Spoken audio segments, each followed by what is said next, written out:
Good morning, Madam Clerk. Yes, sir. Time is now 9:15. I apologize for our tardiness. I see that we have a quorum. Call this reconvened meeting out of recess and back to order.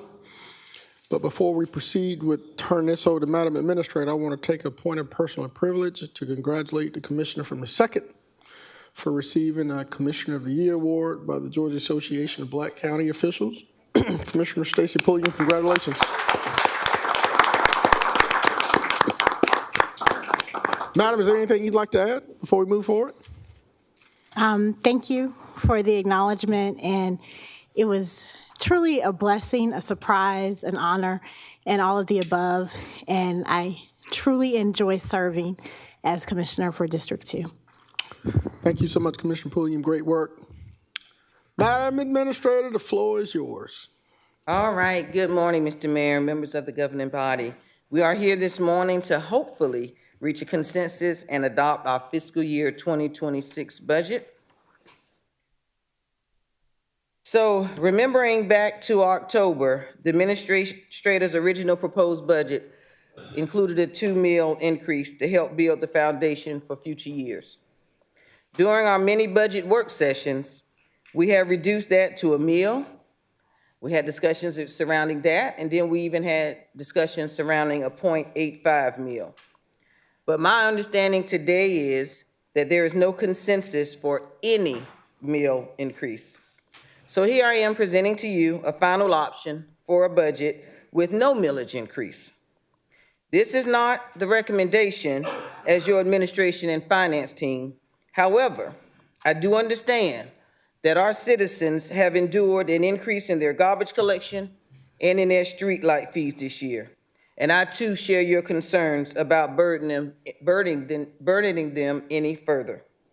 This approach includes a lot of difficult, tough decisions, as we have referenced numerous times. And this budget does not address the foundation we have been talking about, because it is not, of course, a sustainable long-term solution that we would have wanted. We will likely be right back here facing similar challenges again for 2027. So please consider this as a warning that we are not solving this problem here today. We will have to continue the work that we have already begun in reviewing opportunities for improved efficiencies and cost savings, as well as potential new revenue sources. So we have our work cut out for us in 2026. This strategy includes $4.8 million in one-time funding. That includes the 6-month hiring freeze, transferring funds from the landfill from Hurricane Helene activity, and reallocating ARP funds that we had designated to the streetlight project. Again, this is not something we would totally recommend, since our rating agencies heavily frown on taking funds from our enterprise departments to support our general operations. And we do know you will face decisions in the new year about the future of the streetlight program as we work with Georgia Power. However, this is where we are today. We are also including further cuts to our non-governmental organizations, including a 50% cut to our authorities. This proposal does not leave us with any funds to do a competitive application process in 2026, so that would have to be deferred to a future year. Finally, we have an additional 2% across the board cut to all general fund and law enforcement departments, including all of our elected officials. And I do want to note that previously the sheriff did provide a reduction in his budget originally. This is an additional 2% on top of that as well. Now, the district attorney did not provide a cut during the first one, but he is going to be looked at for a potential cut this go round. 2% may not sound like a lot, but after multiple rounds of cuts to operating budgets, we know that this $4 million in additional cuts is likely going to affect personnel budgets. I'm recommending that we allow each department director to identify how these cuts will be implemented by the second week in January, so that we can implement the changes and any required reduction in force as needed. Please keep in mind that if these changes are not maintained and held firm during the year, it can jeopardize this balanced budget. So if you approve these cuts, we would need your support to enforce them throughout the year for all of our departments and outside agencies. With that, I am going to open up the proposals for your review and discussion. Madam Administrator, thank you for your work in this presentation that you have provided this governing body. While we know it has been very labor intensive in getting here and a lot of tense discussions, we appreciate the work that you and your team and as well as finance to get us here. Chair recognizes Commissioner from the 1st, Commissioner Jordan Johnson. Thank you, Mr. Mayor. Ms. Allen, thank you for bringing this up. You said that you've been made aware that there isn't a consensus for a meal increase. I don't know if that's the full consensus of the entire commission. I think that a meal increase is something that, well, I won't speak for everybody. I'll say that I can speak for myself, that I can support a slight meal increase if I know that it means getting us in a better position. But again, there's just areas that I have great concern about, which is why, I think that today is critically important for us to wrap some of this stuff up. But nonetheless, thank you for bringing us a proposal that shows no meal increase, but I agree with you that it doesn't get us where we would like to go. It's going to actually put us behind with 27 and 28. So I have a couple questions. The first is, at our last meeting, can you remind us which meal increase did this body vote to adopt with the discretionary, the non-discretionary NGOs being cut? Do you remember which was that? Was that 0.85 or was that 1 mil? Without them being cut? Or, I'm sorry. It was a motion that that had the discretionary, non-discretionary being cut out, but then a meal increase was also factored into the number, and then we used the remainder. We were going to take the remaining balance and use the contingency fund to plug that gap. Was that 0.85 mil or was that 1 mil? I think the last consensus, well, it wasn't a consensus. The majority was on a 0.85 mil, but I don't think they included giving the money back. Explain to me what that means. I mean, giving it back to NGOs. Oh, you're right. No, right, they were out. Yes, sir. Right. Okay. Do you have that portion of the budget presentation from last meeting that showed those recommendations that there was consensus on and that there wasn't consensus on? Is that in? Oh, I see this here. Okay, I see it's slides number 4 and 5 here.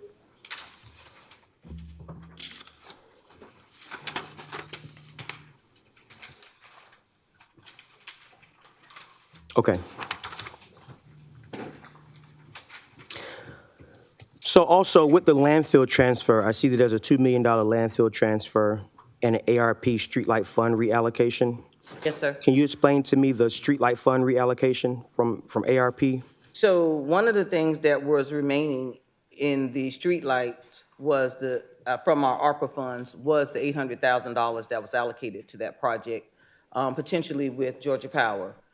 And based on not having a consensus, we determined that it's going to cost us more anyway with Georgia Power. That's a proposal that's forthcoming, but we can go ahead and utilize this $800,000. Do we have a plan as to where the money would come from after using this $800,000? No, sir.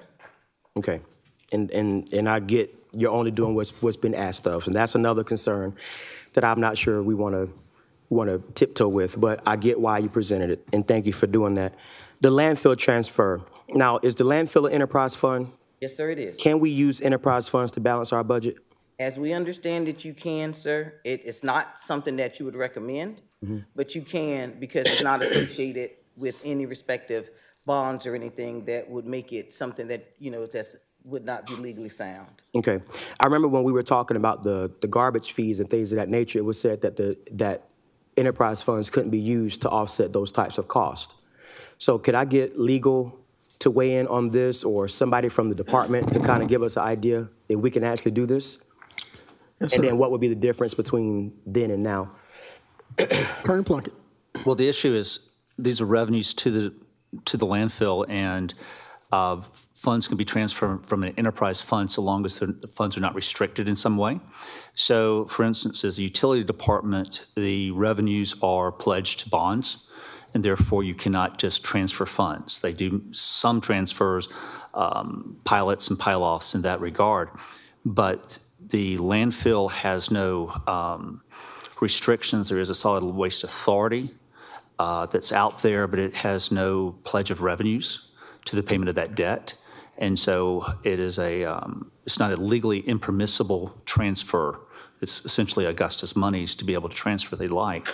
I'm not exactly sure your question relative to fees in that regard. I think that there was some question about more of a policy issue in terms of, increasing solid waste fees for that. But as far as these funds that came in through the chips or however you want to describe this wood from this, it could be used. It's a policy. Obviously, the landfill has additional expenses because they had to deal with the process. The cells are filling up faster because of this, but there is no restriction on those funds, and it could come into this fund if you wanted it to. Is there any restriction from using any other enterprise fund? So the utilities, yes, okay, because we have a number of bond covenants out there that do that. The airports would be the same. I'm drawing a little bit of blank on enterprise funds besides those three this moment, but typically there's some type of covenant or an agreement that either pledges or somehow or another earmarks those funds to be paid for usually it's for the benefit of bondholders. Okay. All right, thank you. Administrator Allen, if we were to accept the proposal without the mill increase, what does that mean for the sheriff's office and the district attorney and the public defender's office? What would that mean for them and their operations? Unfortunately, that would mean an additional reduction in their budget, and we would have to, let them determine how that is going to impact and what decisions they're going to make as it relates to the impact of their budget. Okay. All right.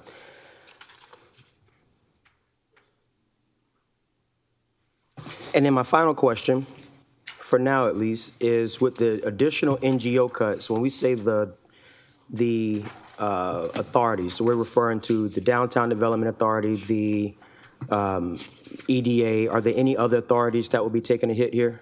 So it would be not the Downtown Development Authority because that's funded through Urban Services, but it will be the Land Bank Authority, the Canal Authority, and the Economic Development Authority. Yes, sir. Okay. And that will be in their operations, or would that be in their programming?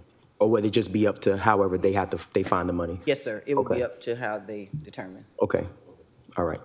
And with this proposal, that will get us a balanced budget? Yes, sir.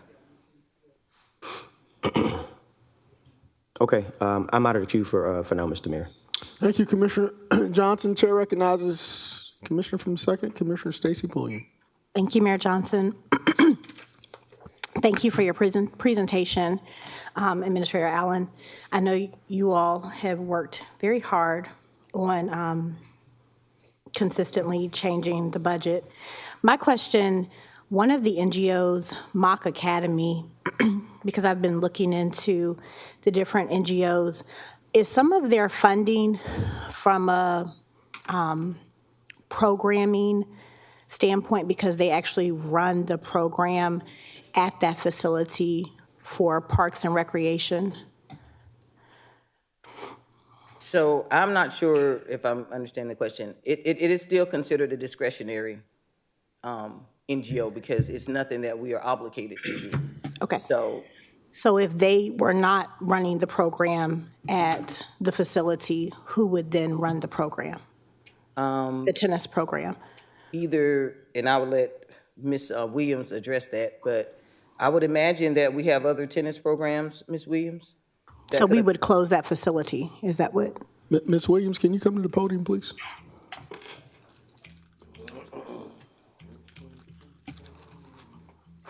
Hey, great morning. So if you could explain how Mock Academy not only is funded, but what they do on behalf of or in partnership with Augusta Parks and Recreation. So from what I know with Mark Academy, I know they do grants. So some of their programs are grant funded, and then they also receive funds from the city. As far as with the programs, if they were to not be at that location, then because that is our facility, then we will probably have to staff it and then also program it, which, there would be additional staff and equipment and things of that nature. So, I mean, we could do it with the proper funding to be able to get a program going over there. Okay. But from the inception of Mock Academy, which I know that predates you, but the reason we are having them to run that program at both the facility that they're at, and why can't I, is it Fleming? Fleming, okay. Sorry, the name was escaping me. But at Fleming, and they also run the same program at Diamond Lakes. So they're, in fact, running two different programs, and they have a summer session as well. So from the inception of them starting the program, there was a reason why we sought outside help for that, and the benefits that they've been providing to Parks and Recreation has it been a beneficial program? I'm sure it's been a beneficial program for the youth that attend there, but we have no direct programming with them. They use our facility and they serve the youth, but we let them use the facility. So that is pretty much what has been in place. Okay. And they do their own programming. Okay, so by eliminating that, we are in fact going to move forward if there's no funding, because that's what your proposal is, Administrator Allen, is to cut all NGOs? Yes, ma'am, to Okay. cut the discretionary NGOs. The discretionary, okay. And they would fall under the discretionary, Yes. okay. So by cutting that, we then have a plan in place for someone to take over the programming at Fleming Tennis Center? We've done that homework? No, ma'am, I have not done that homework, but, I mean, that's what we have to prepare for. Okay. Okay, Administrator Allen, what are the plans for that? As far as Fleming Tennis Center is concerned? So there the are summer currently pro- no plans. As Ms. Williams has stated, they were running their own program. That was not an Augusta program. Mock Academy is running their own program, great program. I've spoken there many times. But it's not an Augusta program, so it's nothing that Augusta is obligated to do, I guess is what I'm saying. It's not that we reached out to them to do that for Fleming. Okay, It was a program that they asked and negotiated with the city so they could do it on the city's property. However, that is not a program that Augusta has to offer. okay. And so I understand that. I understand that they are using the facility. They also provide grants to any individual that is not able to afford to come to the program. But I want to know, if we cut the funding and they are no longer able to continue the program, what is going to happen at Fleming Tennis Center? That will be up to this governing body, Commissioner Pulliam. That is, again, that is their own program. They, as Ms. Williams have stated, get grants for their program. That's a Mock Academy program. That is not a Fleming Center program. Okay, so are we then going to divest in that part? And I'm posing that question to not only my administrator, but to my colleagues as well. Will Fleming Tennis Center, which is there in an area that very much needs it, are we then going to put that on the divestment list? Is that what we will be doing? Is that what we're planning on doing? Because if no one's able to run programming there, what's going to happen? And so I'd like for my colleagues to think, just to think through that, because I believe that there needs to be some type of plan in place as to who's going to take over. That was my first statement and line of questions. Actually, that's it for right now. Thank you. You're welcome. Thank you, Ms. Williams, Director Williams. Thank you, Commissioner Pulliam. Chair recognizes Commissioner from the 4th, Commissioner Lonnie Wimberly. Thank you, Mr. Mayor. This is for Ms. Williams, and I'll probably have something for the commissioner. I mean, for the administrator, I'm sorry. Yes, sir. Come on, no, that's for you right now. So there's a proposal to, for a hire and freeze. There's a proposal to reduce overtimes. So you wouldn't have no way of absorbing that, would you? If there is a hiring freeze, I mean, for the 6 months that's proposed here, we know that our major programs, for instance, the summer program, we would have to start hiring early because we bring staff on in mid-May to early part of June. And overtime, yes, it will, because it depends on the programs that we have going on in the spring. I heard all that, but I'm not sure if I'm following it. So you think that you will be able to staff Mark Academy if, in fact, we cut funding and Mark Academy staff that are running it now will no longer be there? You will be able to solve that program. Oh, you're talking about Mock Academy. I thought you were talking about overall. Well, your overall personnel Well, currently, freeze. right now, we don't have any staffing available for the extra tennis program if we were to use that site. Now, if that's something that the governing body want us to prepare for, we can go ahead and do that, but that would be in preparation of getting equipment, additional staff. You're talking about having a tennis pro on site, and then possibly a couple of part-time staff to be able to run the tennis program at those two locations. But with this proposal of no meal, even the 1 meal, that would eliminate your ability, that would eliminate Mark Academy ability to run the program. Am I correct? Oh, run the program at Yeah. Mock Academy? Yeah. Yeah, it would, and so you wouldn't have the ability to backfill those positions that was running the program. Currently, right now, we would start from January 1, no. No, okay.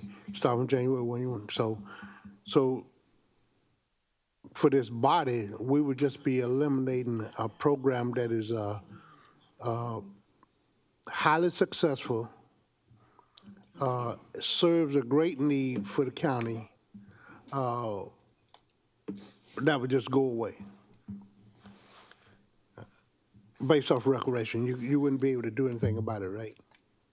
Not currently. As soon as Okay. things get changed around quickly, no, I couldn't, because we would have to prepare to program for the site if they was to go.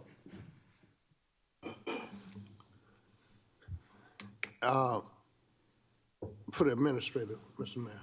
Yes, sir, Commissioner, proceed on. Am I understanding that because it's non-discretionary funds and we're not obligated to do anything for this program, or not only this program, Mark Academy, but for anything that supports this community, that we should just consider it non-grata, we shouldn't even be considering, that's what I'm getting out of this budget? No, sir. I would say this, originally, Administration and Finance proposed a $2 million to build the foundation. There was no consensus to do that. My goal was to build the foundation to get us on the right path to move Augusta forward. We did not get enough support to do that. We were asked many times to come back with various options. We did that. We scrubbed, we did that. It's unfortunate that we cannot continue to fund or recommend in our budget the funding of Mock Academy or any other organization that we have that are doing great work for the city of Augusta outside agencies. However, this is where we stand today in order to do a no-meal increase. Thank you, Mr. Mayor. Thank you, Commissioner from the 4th. Commissioner Johnson, you're back in the queue. Commissioner Johnson from the 1st. You have the floor, sir. Thank you, Mr. Mayor. Madam Administrator, do you have the number, or can any of your staff have the number that included Laney, Mock, the Arts Council, the Department of Public Health and Child Enrichment under the NGOs, what remaining balance would have been left over to What balance remain- the budget? What remaining balance, or Yes. what was the request? What the remaining to be balanced would be, the remaining balance left for us to fill. If we took the recommendation from the 13th, Okay.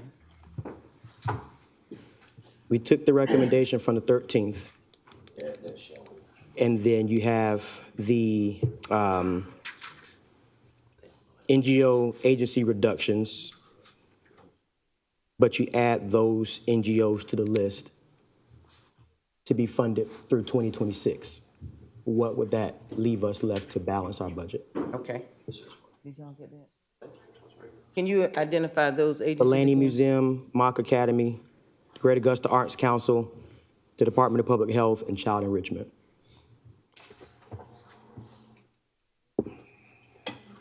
And you don't have to have it now. I mean, we can always come back to it before the end of the session. Yes, sir. I just want to know what that number would be for us to have to plug. Yes, sir. Thank you. Thank you, Mr. Mayor. Thank you, Commissioner Johnson. Chair recognizes Commissioner Francine Scott from the 9th. Thank you, Mayor Johnson. I would like to ask the administrator a question, please, sir. Yes, ma'am, proceed. Thank you, Administrator Allen, for what you and your team are doing. First, on this sheet, what is 870, eliminate 878 Engineering Battalion and Central Savannah River Land Trust? So those were two items that we no longer needed to fund. One of them was the Armory, and the other, that's the 878 Battalion. And the other was the Land Trust that was established years ago, that there's no need of continuously funding. Two more questions, Mayor Johnson. And the NGO reduction, 30% discretionary / 10% other. In the NGOs, do we still have the library under NGOs? Yes, ma'am, but the library is still under the reduction, yes, ma'am. And secondly, just for clarity, reduce contract labor for public defender? Yes, ma'am. They, when we receive funding, they allocate funding for public defender for contractual needs. And what we've looked at is the trend for public defenders, and they've not utilized all of those contract fundings each year. So what we've done is reduce it by that amount. This is the first year you reduced it, or?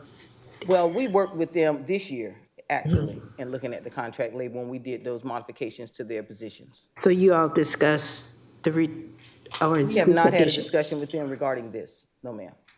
Okay, because I'm not sure. Well, I think that's something that we're going to have to really look at real hard, because I'm not sure if they're able to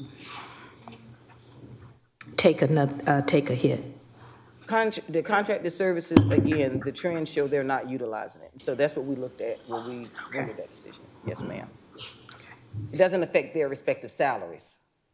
Or Just the positions. contract. Just the contract, yes, ma'am, when they needed outside services other than the staffing that they have.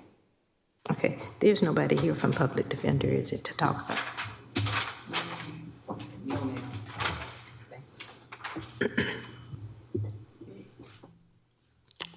Thank you, Commissioner Scott. Commissioner Tony Lewis from the 6th, you have the floor, sir. Thank you, Mayor Johnson. Administrator Adam, my sentiments to you and your staff as well. On this, Mayor Johnson, can I address the administrator? Yes, sir, you may proceed, please. Thank you. Madam Administrator, on this 4.8 million one-time funding that you presented, when I look at this first sheet right here, and it's referencing the NGOs, and I think it comes to about 4.2.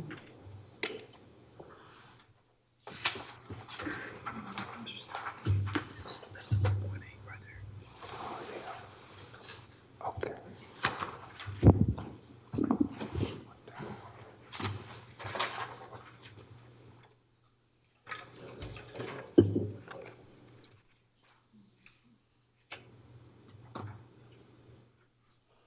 So, you see, I see where the 4.8 is coming from. Actually, the high and free was 6 months and the enterprise fund. Yes, sir. But it's kind of strange that, you know, when I look at the NGOs and it comes out to about 4.2, it comes out to about $4.2 million in the NGO.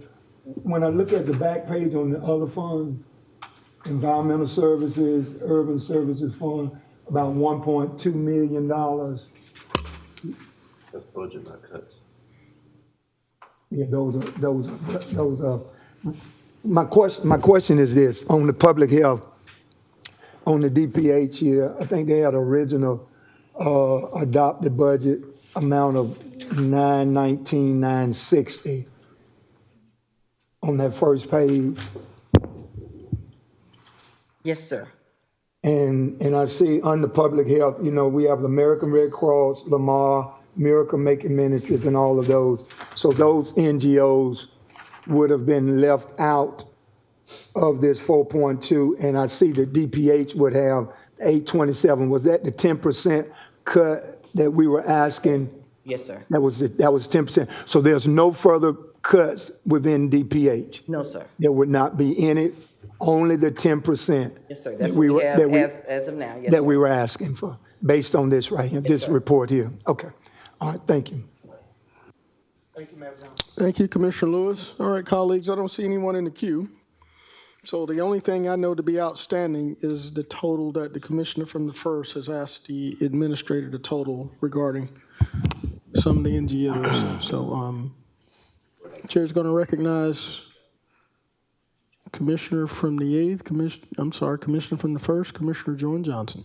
I want to know where we stand with the Canal Authority. I know in this proposal, it showed that the Canal Authority would be cut, but in the proposal at our last meeting, can you help us understand where the Canal Authority would sit based off of that last meeting we had? All right, Commissioner from the first, we're going to give you our administrator a chance to come up and answer that. Sorry, please.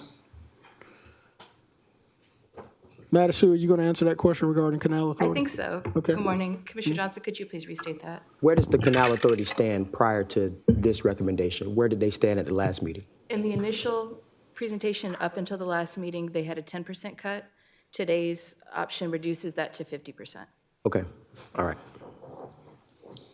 Can I also clarify for why I'm here? I'm sorry. You were talking about those agencies that you listed. You wanted it to the 30% level or to full funding, the full 25%? The 30% level. All right. And those were Child Enrichment, the Greater Augusta Arts Council, all three programs, the Lucy Laney Museum, the Mock Academy, and then the Department of Public Health funding has not been addressed. Yes. So those items those agencies I just stated would be about $498,000 to restore those to their 2025, to the 30% cut level. And what, you said 495? 498,240. 98,240. And what would that leave us left with to have to balance our budget? Well, If we took the mill increase, we did everything else, what would be left for us to cover? if we took the mill increase, then we would have a substantial surplus. So there wouldn't need to be anything to cover. So from the presentation on the 13th, there wouldn't need to be any type of. With the mill increase, no. With the no mill increase option that we're talking about today, you see at the bottom of this screen, the 988 is what's available after, if all of the other proposals here were adopted, the 988,000. Now, So- let me ask you before you go, which mill increase would lead us to not having to balance? So if we took the recommendation from the 13th, including the mill increase, are we talking about the 0.16 mil? It's 1.69 mil? Is that what we're just talking about? Would there be a substantial surplus?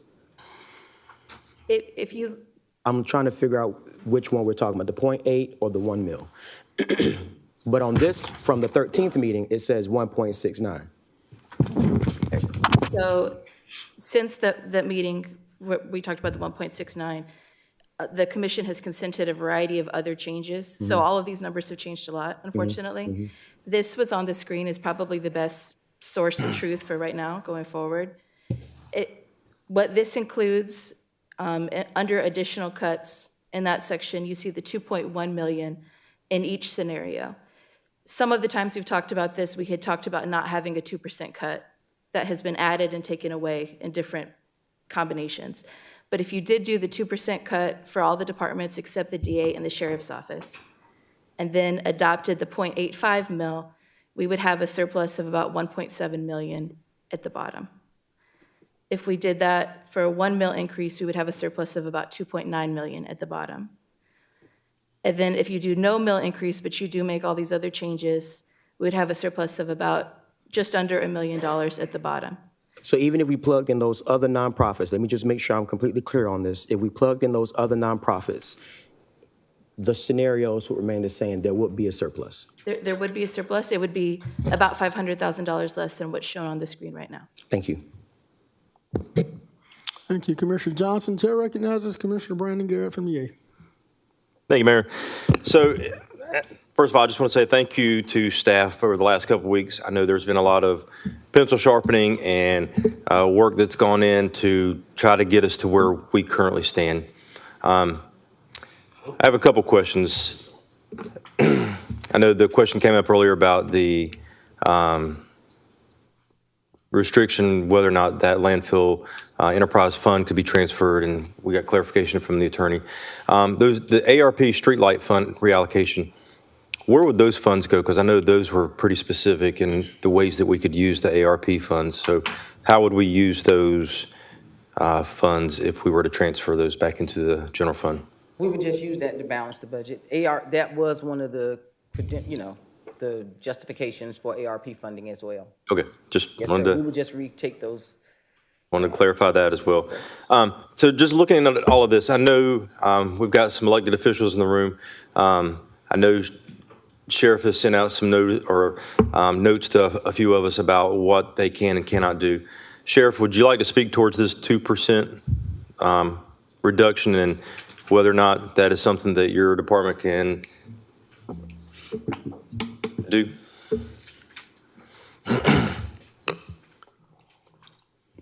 Welcome, Sheriff Eugene Brantley, Chief Louis Blanchard. Good morning, Sheriff. Morning. To the commissioners, to the mayor, if we had to cut our budget anymore, I mean, we would more than likely have to cut out some of the things we've been able to do to drive the crime rate down and make some meaningful changes. I think we've cut 52 positions. We've cut another 30 positions from our police force. And I don't think it would be sustainable for us to continue to cut any more while we take on a jail that's overcrowded. And so it would be really detrimental to all of the progress we've made thus far within our community. With seeing crime reduction and going back to responding to alarm calls and things of that nature, if we had to cut any more positions. All right. Thank you, Sheriff. And I just thought that was important for everybody to hear the same thing at the same time. So I appreciate that, and hopefully we'll be able to take that into account as well. If we did another 1% cut, is that something that you think you could work with? Well, I mean, ultimately, at the end of the day, you all decide what percentage we need to cut or have to cut, and we just have to try to work within those parameters. I don't really have a choice in the matter. I think for the greater good of our community, I would ask that we not cut any more. But if we had to, I mean, we'll do what's necessary to make sure we can get this budget passed and move along as best as possible. I think none of us, likes to have our budgets reduced or cut, but I mean, if it's necessary, I mean, it is what it is, and we'll just do what's necessary to try to be a little more resourceful, try to, just make sure we're doing what we can with what we have until we can get our budget figured out. So, we'll do what's necessary. I appreciate that. Yes, sir. A question that I get asked often is, and this just comes to me from people in the community and other counties that see our vehicles out there. What is the radius that our deputies are allowed to drive their vehicles home? Is there like a set mileage figure? We don't typically set a radius, I don't think. 18 miles outside of our 18 miles outside of our county. Okay. So Lincoln County is definitely past 18 miles. Okay. Washington, too. Yeah. Okay. Sometimes we get sent pictures of patrol cars that are parked at homes in other counties, and really it's hard to have an answer for that. But even with that 18 miles that we're able to drive outside of the county, is that the best use for our vehicles? Well, I think when it comes to, I'm just thinking of wear and tear and additional fuel and all of those other things that go into account. all right, well, let me have Chief Blanchard answer that. He's probably more familiar with that aspect. Morning. So first of all, it depends on the type of vehicle and the job description of the employee as to how far they're allowed to go. Obviously, SWAT members and things of that nature and people who are possibly be called back in certainly at times might get exemptions to go further even. Examples are from the majority of our nearby sheriff's offices as well, to include Burt, Tolliver, and others. Some have gone to no mileage restrictions. Some have 50-mile mileage restrictions. It's all part of where we are in policing. At the end of the day, would it help to bring vehicles back in closer? Absolutely. But do we potentially lose that officer to another agency because we've done so? Absolutely. So there's a pro and a con, and there's an unintended consequence to every single thing. Even small departments like the Waynesboro Police Department now have cars going 25 miles outside of their jurisdiction just because of the fact that they need to hold on to the people. But certainly not for non-sworn people. These are for law enforcement officers only. All right, thank you for that. Ms. Allen, I know that some conversation came up earlier about Fleming Park and Mock Academy. I know that about 20 or 25 years ago, it's been a long time when Mock Academy first started using Fleming. It's been a minute. I know that initial ask from Mock Academy was around $25,000, and it has substantially grown over the years. I mean, to well over $250,000 if you look at all their different line items that they have. And I guess this question may be for my colleagues who are speaking with the folks from Mock Academy and who are concerned about it. Would Mock Academy be interested in buying Fleming and, letting Augusta divest of that entire park? Is that something that we should consider? I know that initially that's how Mock ended up running the whole program at Fleming, was that the city was actually talking about getting rid of Fleming at that point. So I think that's something that we should consider as well. Commissioner Johnson, I know that you were asking about putting in some of these NGOs. Can you tell me what that list is one more time? If that's okay, Mayor. Yes, sir. Yes, Commissioner. Laney Museum, Mock Academy, And are you asking for the full amounts? the 30% level. Laney Museum, Mock Academy, the Arts Council, the Department of Public Health has already been addressed, and child enrichment. Are you talking about all three line items for Arts Council? Yes, sir.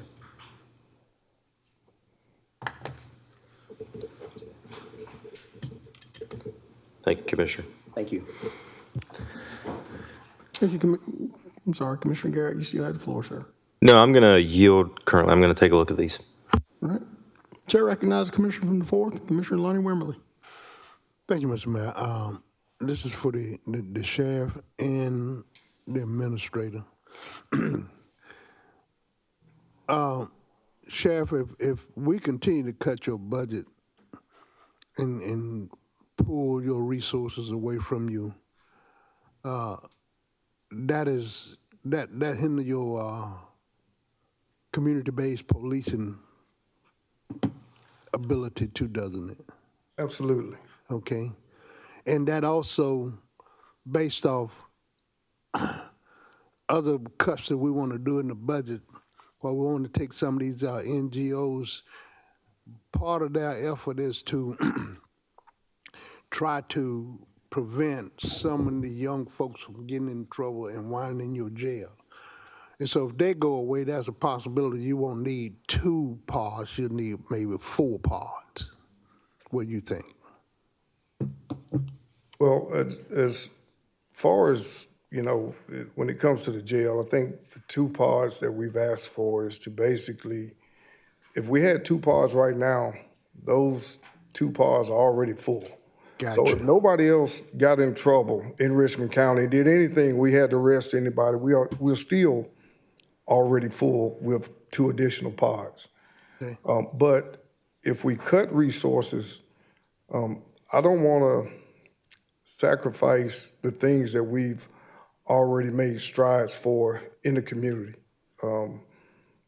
And we may have to pull resources from the jail, and that would require us to send out, if necessary, the 300 inmates that we're over, and then that is going to put maybe $5 million on the backs of the taxpayers here in Richmond County. We went back and we brought in inmates that were at other facilities to save money, but we can't continue down the road we're going and expect to get a better result than what we're getting. Exactly. And so therefore, based off your cuts that you've already given, that probably is at the maximum you can do and still be efficient in providing the service. Am I correct? Yes, sir. Okay. For the administrator. Proceed, Commissioner, from the floor. Okay, we got the no meal, and we're gonna come out with a $900,000 surplus. Yes, sir. Okay. Now, y'all might need to put your heads together and tell me how wrong I am or how right I am. If we do a 1.2 to a 1.5 mil, and then we do a sunset 2 years from now on that millage increase, is that possible? Where you at, finance? Can you do a sunset?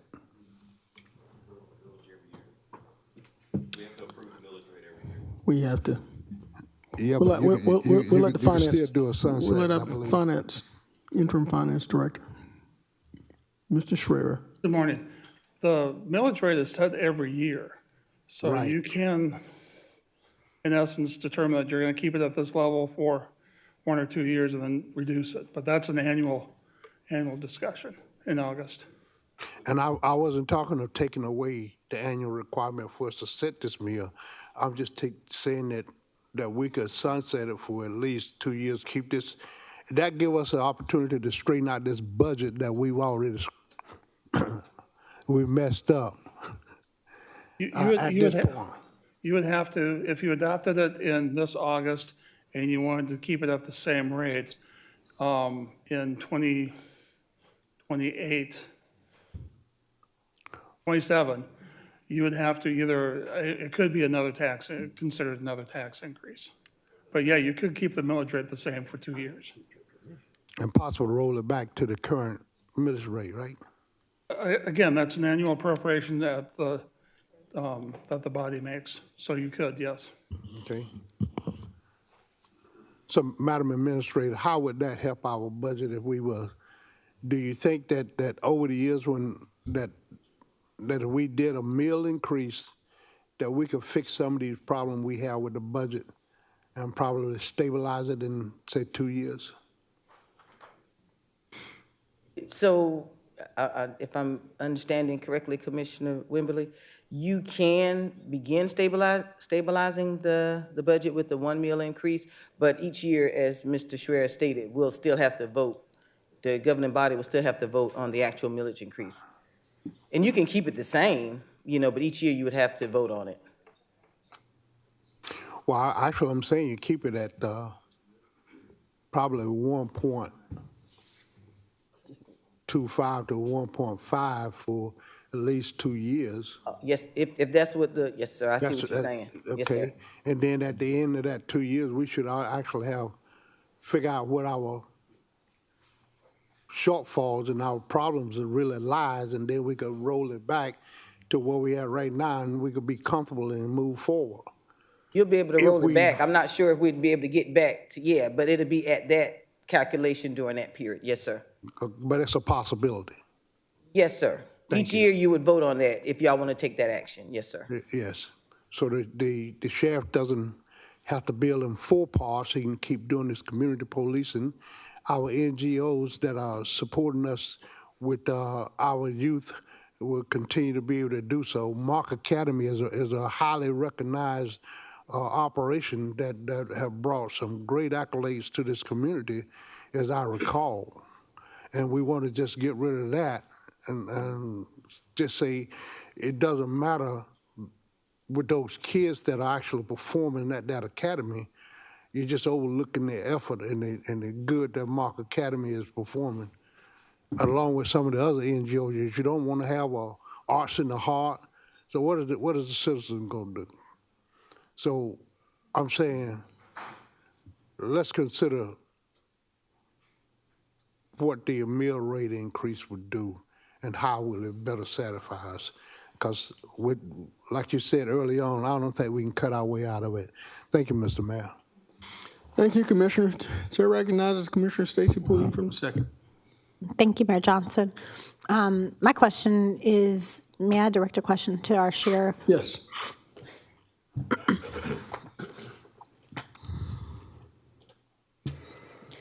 Yes, ma'am. Good morning, Sheriff. How are you doing, sir? Well, That's great. Thank you for consistently being in the meetings and answering all of our questions. That's greatly appreciated. You and Chief, thank you so much. I wanted just clarification on the numbers you gave for the cuts. You said 52 positions were cut and then an additional 30. Is that correct? yes. Okay. So total, would an actual, would it have been 112 positions? Because I know that there was another 30, so that we said that needed to be cut, but then you all got a grant. Or is this 30 and 52, is that the 30 that you got the grant for to keep those positions? Well, I know initially the previous administration had cut 52 positions. Then we came in to give officers necessary raises. We cut another. They cut 40, we cut 50. Okay. They had cut 40, we cut 52. Okay. Okay, so the grant that you just received that we were told in the, not this past SPLOST meeting, but the SPLOST meeting before that, where does that 30 come in? Was that an additional amount? No, that was included in the percent that we were asked to cut the first time we did our cuts. Okay, but you didn't really lose those positions because of the grant that you received for the 3 years? Well, we don't have the positions. The positions aren't on our books per se. It's like, either the positions are funded or they are not funded. So right now the positions are not funded. Okay. All right, so they're not included in the budget because the county would not have to pay for those officers. okay, and so then I know we kind of had a little bit of that discussion, but not all of it, that the grant was for the 3 years. And then after that 3 years, either you would be going after another grant, or at that point, the commission would be funding those positions, or would you cut those 30 people? Right, so if, we can't continue to just cut positions. Yes, sir. From a sheriff's office that 15 years ago had 755 members. Now we are under 600 Yes, sir. with the cuts. And to keep our community safe, we have a jail that's overcrowded. We have 1340-something this morning, which initially holds 1,077. So it takes more officers to work in the jail and make sure they're getting appeal call, to make sure the attorneys are able to go meet their clients and just deal with some of the things that we typically deal with on a daily basis.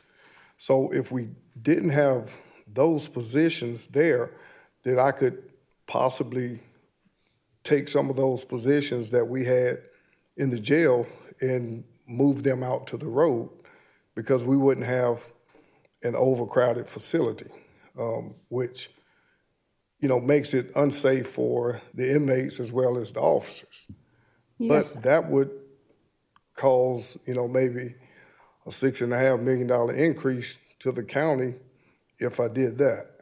So, we're just, it's like we're trying to find a way to, in my mind, fund something that, we don't necessarily have to fund, as opposed to taking care of, our community and making sure our constituents are safe, and when they need the police, there's somebody to respond.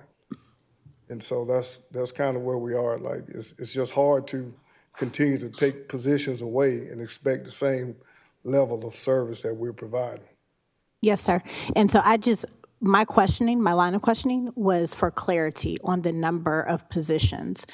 And so I understand the reasoning and I appreciate that explanation, but it was just for clarity on the number of positions and how that grant plays in. And then after, if Chief is going to respond, thank you for that. And then after, I have a question for our administrator. I'm looking past right now in the grant, and as we're discussing the budget, making sure that we have considered that in the budget, because in 3 years, I talk about forecasting all the time and projections. And so that was why I was asking those questions. Yes, ma'am. So the previous administration, when they first came on board, gave up 20 positions in order to get salaries improved. Then, since then, they gave up another 40 positions. That was the previous administration. When this administration came on, they gave up 52 positions to try to get salaries to where they needed to be.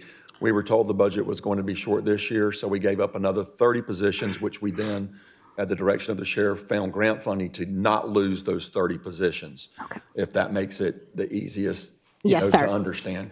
That being said, with the position levels that we're at, even with adding those 30 positions, we are not meeting national standards on law enforcement nor our jail for the number of positions that we need. We are sorely under-positioned staffed for where we need to be. However, you are correct.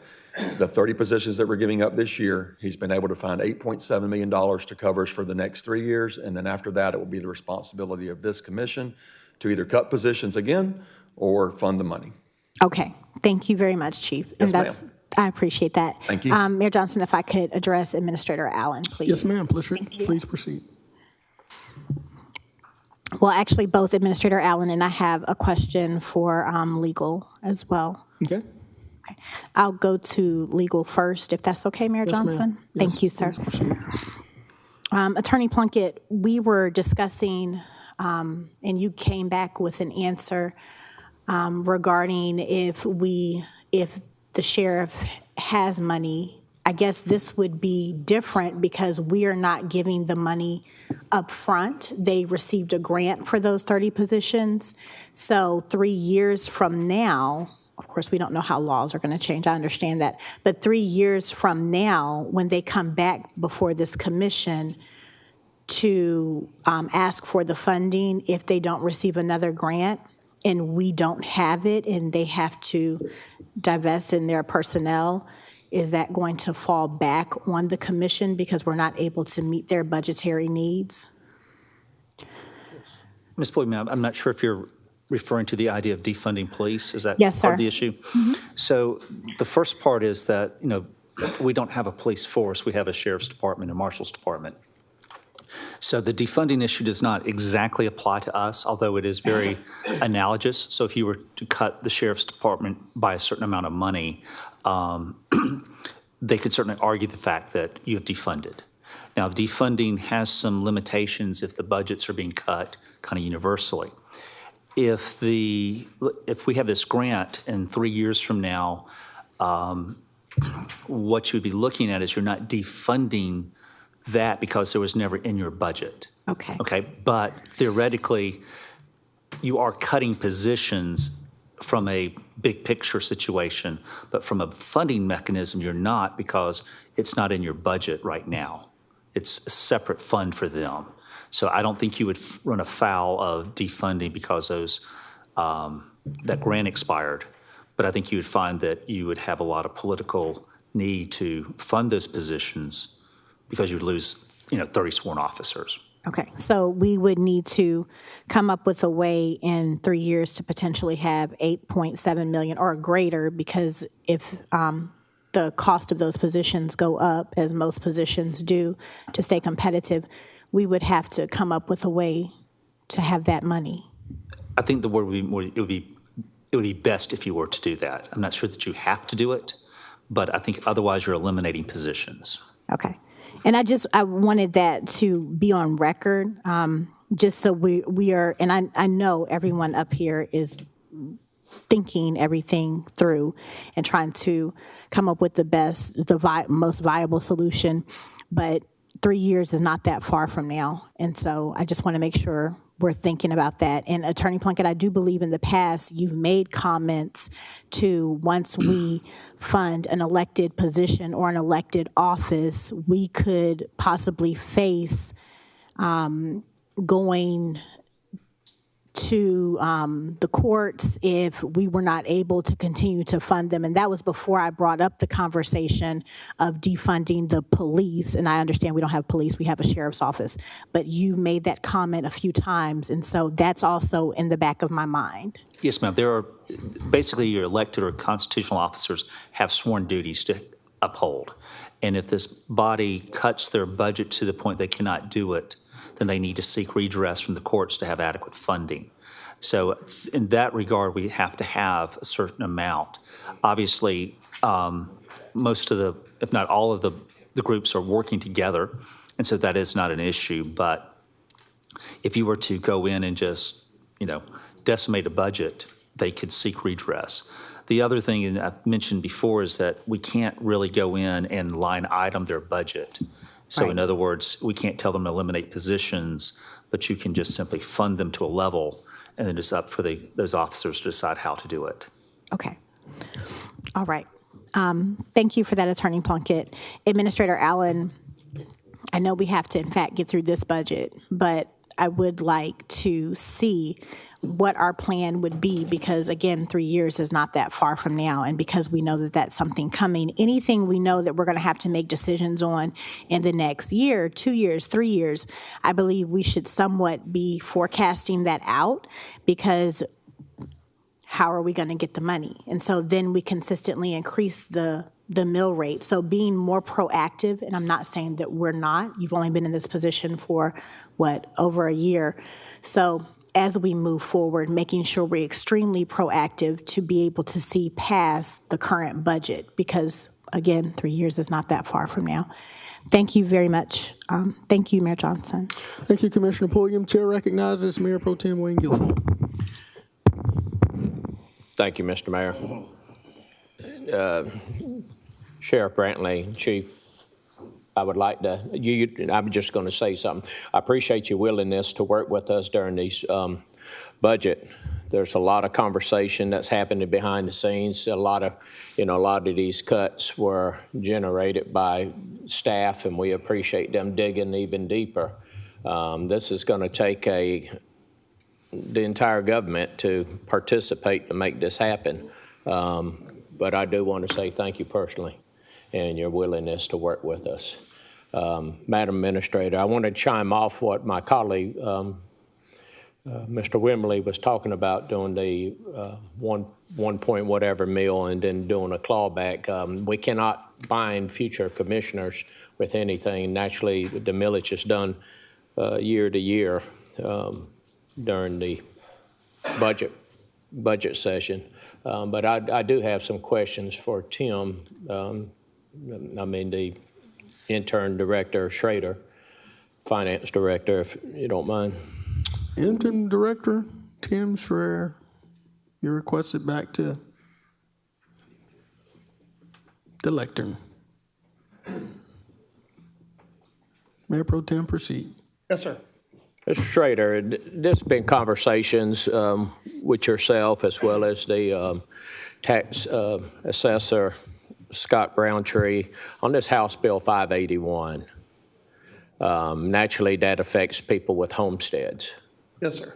If we chime in, tie into it, and able to get it passed in May, collections could start in third quarter of 26. It'd be fourth quarter. Fourth quarter? Fourth quarter. Okay, and nothing could be applied to the 26 budget whatsoever. It's going to be applied to the 27 budget. You'd have 1 quarter of lost collections that would be applied to the 27 budget.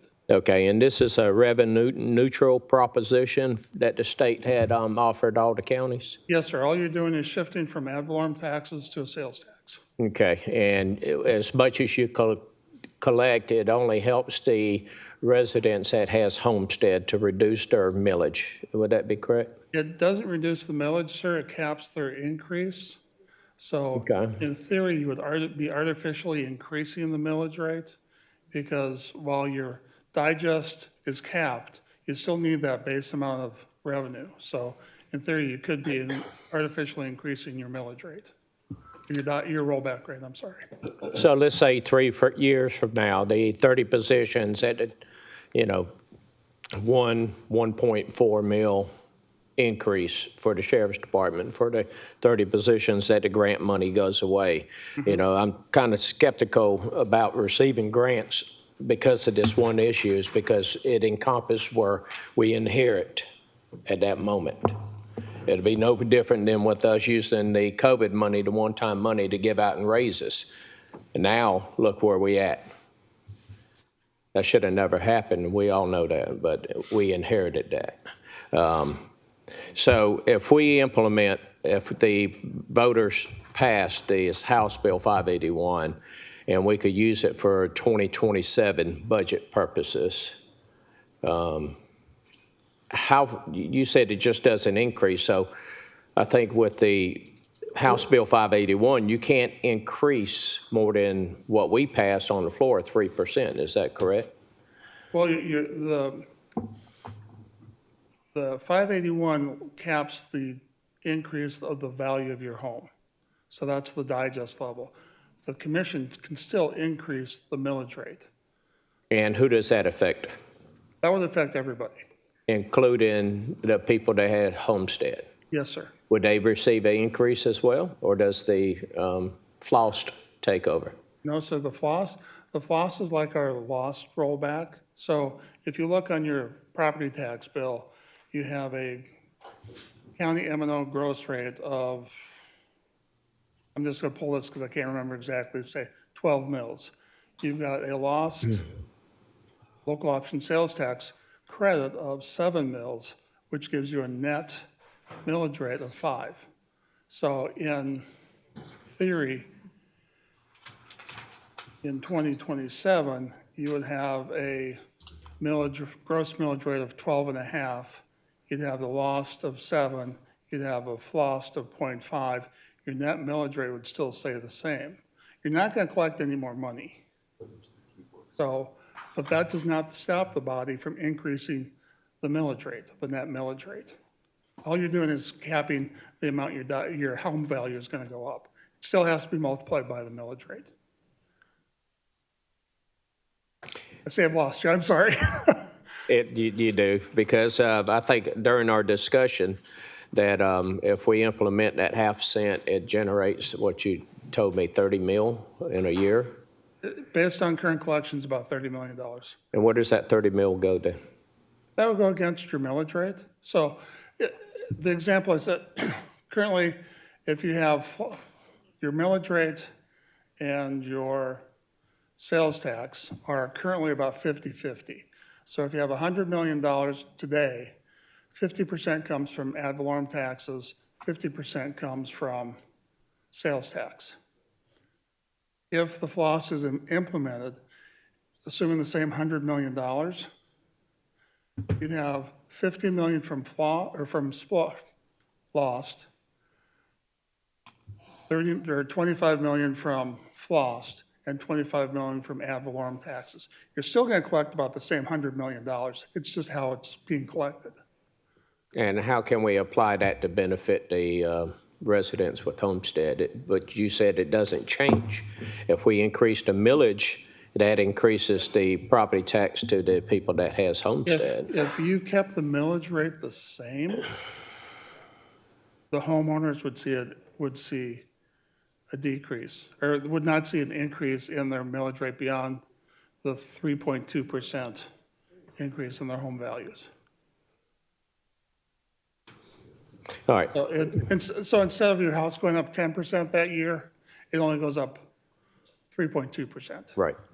So you save that 7% Okay. value increase. Thank you, Tim. Thank you, Mr. Mayor.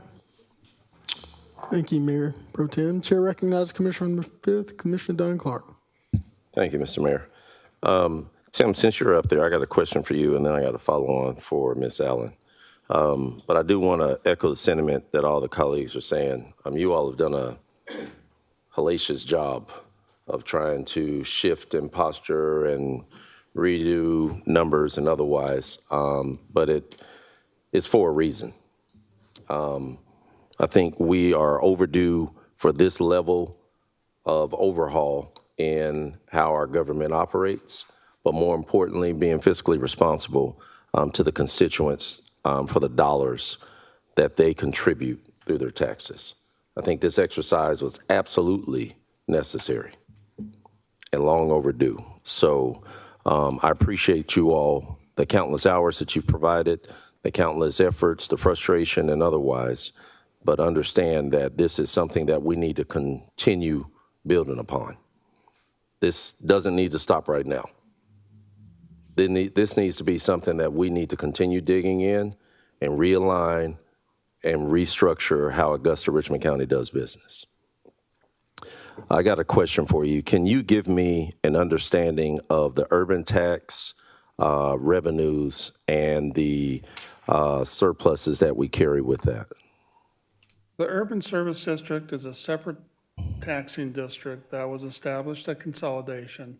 It was established at consolidation? Consolidation. It was basically the old city limits, and that pays for enhanced services provided to the citizens of the Urban Service District. It does not, if you live in the Urban Service District, you don't pay a separate fire millage rate. That's included. There's also part of your garbage fees covered by the Urban Service millage rate, part of your streetlight fees covered by the Urban Service millage rate, and it also covers the pension plan from the old city. So that was established at consolidation. Okay, but So you can use those funds to provide services in the old city limits, in the Urban Service District. right. What's the current, I guess, surplus that we're carrying right now for urban? The estimated amount at the end of 2024 is, I believe, 5.7 million. 5.7 million? Yes, sir. What are the limitations with, because I know we have urban service and we also have, urban, what are the other ones that we have? Well, we have general fund, we got. We have the county M&O, Urban Service District, fire, and then we also have a capital M&O. Okay. And each of those, I'm assuming, has their own individual surpluses as well, correct? Yes, sir. Okay. Oh, yes, sir. All right. So how do we utilize or leverage any of those towards balancing the budget? You don't. Okay. And why is that? Because you build those up for situations such as Hurricane Helene. Okay. That is your so-called rainy day fund. You have that in reserve in case you have an ice storm a hurricane, some other natural disaster, you have some unexpected expenses that you just nobody planned for. That's why you have your savings accounts. You don't plan to use, in my opinion, you don't use your operations, you don't fund operations from your savings accounts because, as we all know, savings accounts run dry. Yeah, I'm tracking. But you also have the fund balance, the contingency funds as well, right? Fund balance and savings account, interchangeable. Right. Your contingency is an annual operating allocation to cover the small unforeseen expenses. Most of that goes to settlements. Okay. How much out of the urban services funds, or what was the other one you called, the M&L, how much of that was utilized during the storm? The urban service district, we didn't charge anything to that for the county, the overall arching county maintenance and operation millage rate. We funded initially $30 to $50 million in cash flow out of that savings account to cover the operating expenses for the recovery. We have been reimbursed by FEMA, and we're still waiting for the reimbursement. Okay. Have we ever gone through an exercise of determining the pros and cons of, because we are consolidated, I know we established certain things early consolidation, but have we ever looked at the pros and cons of if we kind of merged all of that a lot more seamlessly than the way it is right now? Right now, it's pretty segmented out. And in some ways, it's come up that some folks are feeling kind of slighted that I'm having to pay this separate one, this one's not contributing to this, and so on and so on. Have we ever looked at taking an exercise of really determining what that would look like if we kind of combine some of those and streamline them? Yes, sir, we have. And, okay. It's because of the way we do our sales tax allocation, it would be very detrimental to the government to eliminate the urban service district. Okay, when was the last time we looked at that? Probably a couple of years ago. Okay, 3 years ago? We had. I got my hand slapped for bringing it up. Well, I'm not looking to get my hand slapped, but I am looking to make sure that we look at all options to establish efficiency, but more so also as we're looking to establish, the charter review process and restructuring our government. I think it's important that we look at all facets of that, and that's including our finances. If I may, sir, when we look at the difference between the urban service district and the county M&O and the fire M&O, the millage rate, the amount taxpayers, the difference is very negligible. So it's not like the urban service district people are paying hundreds or thousands of dollars more than the county residents that don't live in the urban service district. Yeah, but I think to the point, right, really understanding the left and right limits of it all and how they all intertwine, I think is important, because there's a lot of nuances in this that many of us are learning as we've gone through this process.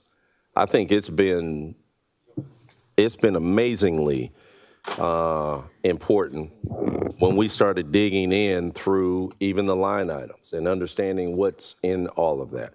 I think we really need to dig in. So, Tim, we're going to have to leverage you and others to really see how we do that. We're in this. It's played out publicly. It's no point in us turning back now. We need to see where we can add some additional efficiency.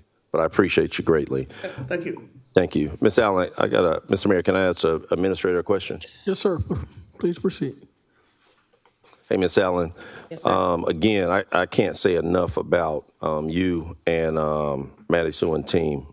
You all have spent an amazing amount of time on this. Again, it's not a lost effort at all. All right. This is something that we have to build upon, and we have to continue driving efficiency. So I got a question. So we've really gone through the eaches for this NGOs. You all, through this proposal, added some additional ones on that, correct? Yes, sir. Clarify for me, the ones that left on the list as being funded. Why was that? So it is actually because of some of the respective contracts that are in place, Okay, that we had to continue with those items. right.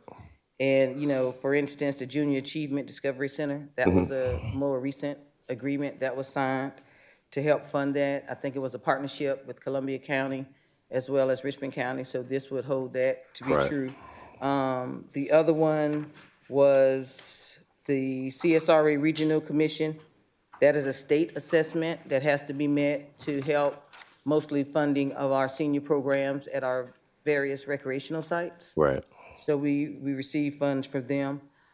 So the ones that are left are the ones that mostly were contractually related.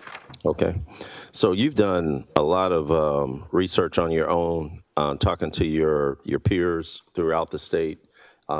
What's the consensus that you reach as far as other municipalities that participate or provide any level of funding to external organizations, whether they're nonprofits, whether they're partner organizations or otherwise? What's a lot of the consensus you've received? So most of them will say that they don't give to other agencies. There are some that do, and those that do have a restriction. Sure. They have a structured program or something. Or they have a program as to what Commissioner Pulliam was talking about with Chatham County Blueprint. Right. So they'll have that, but it's an allocated amount of money that's a competitive process for those people to apply for. Well, and I know you said most of them say that they don't. I mean, I'm sure you all kind of talked in depth of why they don't like doing it. What were some of the feedback? Some of the feedback that I received was the fact that they just don't do it at all because, they needed the funding for their respective operations. Sure. Yeah. So, I mean, again, I've shared it publicly. I've worked nonprofit. I know the mission and how essential it is, and I know the hustle and bustle of what it takes to even sustain. You're always trying to think of revenue opportunities and otherwise. Yeah, I have my thoughts and feelings on it. Again, I think a lot of these organizations, and I say a lot of them because I don't know about all of them, and I don't think any of us do because nobody's really been measuring one way or the other what folks are doing or not doing when it comes to the missions. There are just as many as was on this list. There's probably 50 more or 100 more out there probably still deserving of some kind of benefit or support. I think the only way to do it and the fair way of doing it is to have a structured process with it. Now, we had an entity that was doing that for us. We were giving them a portion of dollars, right? So are you talking about Destination Augusta for I think they were doing $50,000 allocation? Yeah, they were doing it for events and different things like that, right? Yes, sir. Yeah. The governing body would provide them $50,000 for them to distribute to agencies that were doing things. They had an application process. Right. Yes, sir. Yeah. And I know other departments within the government also have dollars available for nonprofits and agencies to apply for as well, right? The ones that were there, and that would probably be more so in the recreation department, we've moved them actually to this list, like the Band of Brothers you'll see on this list, as opposed to normally that was in their actual budget item. Yeah, but I know, we have CDBG grant funds that organizations can apply for reimbursements and otherwise, correct? Yes, sir. Yeah, so, I like I said, I just think we need to make sure that we are responsible for these dollars and they're going towards, I think the sheriff just made a point. The more money we cut, the more we're taking away from our services. So the more that we try to forcibly bring in external agencies, the more they're taken away from the county government's operational function, correct? Is that a fair statement? That's a fair statement, that if the more funds that you give out to someone else, the less that you have for your own respective operation. Right. And we've heard from the sheriff and we've heard from many others the impacts of any cuts and what it's going to take away and minimize and otherwise with the services that the constituents depend upon. Ms. Allen, when are we going to get to a point? I know we got to get through this. and I'm confident that we're going to get through this and balancing the budget. But we also need to look at right-sizing the government. Right now, I think we've established a fundamental understanding. There's aspects that we need to either combine, minimize, reshift, refocus, or otherwise. But I like to see us get to that point. I know you all haven't had any free moments in this time because it's been budget filled, but we do need to kind of, again, shape our focus towards those efforts as well. Yes, sir. Have we reached out to our state lobbyists about the need to alert our legislators of the fact that we are providing a substantial amount of dollars to some of their state entities, our state entities that we leverage and depend upon? Have we brought that conversation to the state legislators as of yet? No, sir, we have not. Okay. I think we need to do that for sure. I think it's kind of an eyebrow-raising moment to see how many dollars we're spending every year to supplement a state entity, and no one has brought this to the forefront of stating that, hey, there's more dollars that need to be allocated to DPH or even DFACS. And I think we owe this process, and we owe our budget process the opportunity of having that conversation. So can we please make sure that that's one of the priorities that Marcy and team kind of engage the legislators on? Because I've had a conversation with a few of them, and they weren't even aware that we were providing supplemental dollars towards these state entities to the amount that we are. And we need to have that conversation. All right. Thank you, Mr. Mayor. Thank you, Ms. Allen and team again. Thank you, Commissioner Clark. Chair recognizes Commissioner from the 9th, Commissioner Francine Scott. Thank you, Mayor Johnson. I'd like to ask Ms. Allen a question, and then I see we have our interim director from the public defender. So she may come up and tell us, justify or why the money is not being used or what the impact of cutting that would be. My question to you is on the line of Commissioner Clark.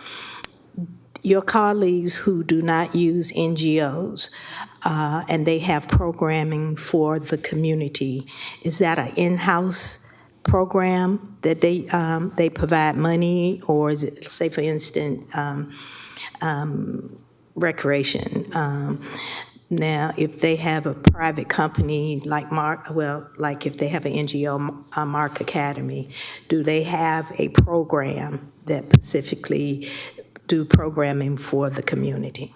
So the ones that I spoke with, most of them, they would have their own respective operations in their organization, whatever the governing body would like to have as part of whether it be recreation or any of those other departments that are provided. A lot of them just don't want to do it based on the fact of, they don't want to get in the business of giving money to other outside agencies.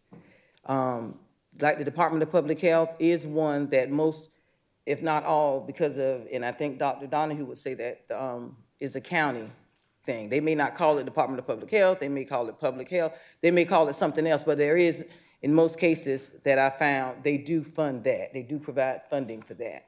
Okay. But for, groups and things of that nature, they said they do not get into that, a lot of them. And it's because, again, to your point, Commissioner, I think they have the respective services maybe in their organization that provide it, but they just do not want to get into the, it's a thin line when you start doing it.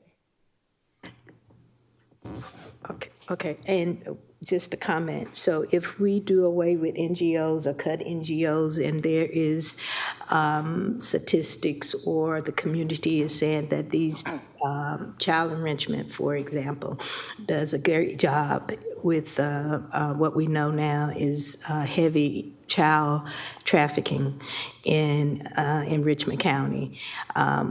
Would we grow the government in putting something in place or give more money to the sheriff office so they can have a continuation of service of a service like that. And that's rhetorical. That's just something to think about. And Mr. Mayor, if Ms. Mason from Public Defender's Office can come up, and then I have one other question after that, please, sir. Yeah, Ms. Mason, please come forward, please. Very much. Pleasure to appear before this body. I tell you what, we're gonna need you to get to the mic so we can make sure we catch all of your conversation. Everybody can hear me. Okay. Thank you very much. It's a pleasure to appear before this body. I was the circuit public defender here in Augusta from 2011 to 2021, and I left work for the state office for a couple of years and came back my last couple of years to practice law in the public defender's office, because that is what I started out to do. And with Mr. Bowett's appointment, the executive director convinced me to serve in the interim capacity, and Mr. Lee Prescott will be your circuit public defender effective next Monday. So I'm in my last few days of this, and I retire at the end of the year after 21 years of service to GPDC, and 19 of those to the people of this community. And in the years working for the Public Defender's Office, this body has always been supportive of what we do. We represent the poorest of the poor. We represent them when they come into court charged with crimes, and the Constitution requires that this government do that. And along with the sheriff, and I have to commend Sheriff Brantley about how well the jail is run now. Part of the reason we struggled to maintain with lawyers is we would have lawyers sitting at the jail literally for 4 or 5 hours and not able to see their clients. Well, you know what you can't do at the jail? Get anything else done. But Sheriff Brantley, along with his leadership team and Major Huffman at the jail, have made it possible for us to see our clients. If we can't see the clients, we can't get them out of the jail. If we can't get them out of the jail, whether they go home on probation or they go to the Department of Corrections, this body funds their time and their medical care, their everything, their shelter, all of it. And I think it's probably $75 a day or so for a regular person, and if they have medical problems, it goes up from there. So that ability to work with the sheriff's office, the district attorney's office, the solicitor's office, and work cooperatively depends on staff in our office to be able to get through things, and attorneys. If we don't have lawyers, we can't do anything. Part of the reason we've had so much struggle with turnover, and we are grateful for you all for raising the salaries this year, is we've been competing with our neighboring circuit. Our neighboring circuit has far lower caseloads than we do and has paid a lot more money, and that would be our neighboring circuit as in Columbia County, not our neighboring circuit as in the Middle Circuit or the Toombs Circuit, which are very different and very rural. But any cuts to the contract labor budget, which is what you're talking about, what the contract labor budget actually funds are positions that are state-paid, county-funded attorneys, investigators, admin staff, and client services people.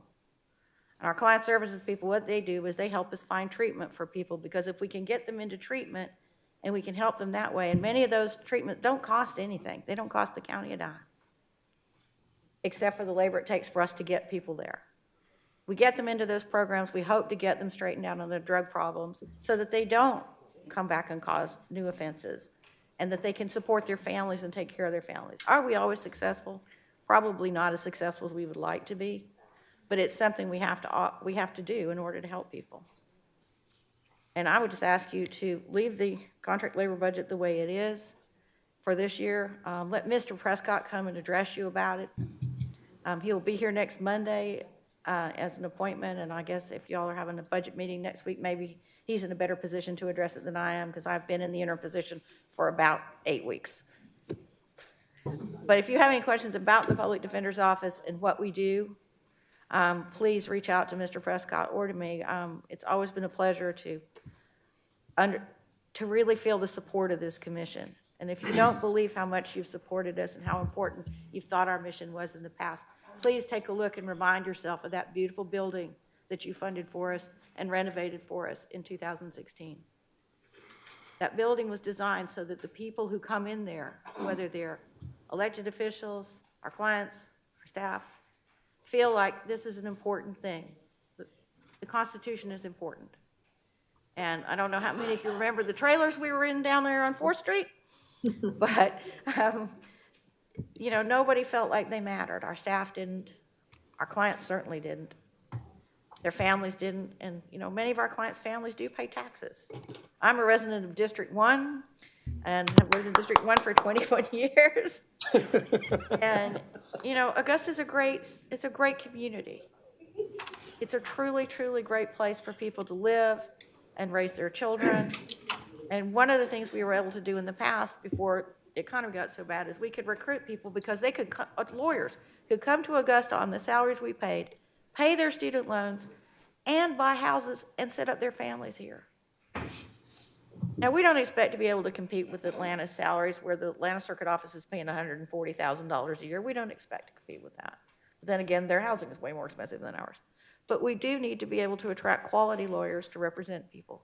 Because if it was your family member, someone you loved, would you want someone who was well-trained, who would protect their rights, or would you just want anybody you can find off the street? And we've always been proud of the program that we've had and the well-trained lawyers that we've had and well-trained staff and caring staff. And so I would ask you on behalf of the Circuit Public Defender's Office to not cut that contract labor budget. Let Mr. Prescott come and address you about it. And he will be here next Monday, so I'm sure he'll be happy. If you want to hear from him on Tuesday, I can communicate that message to him. But thank you very much for listening to me. Thank you, ma'am, for being here. Commissioner Scott, you still hold the floor. Thank you. Thank you, Ms. East.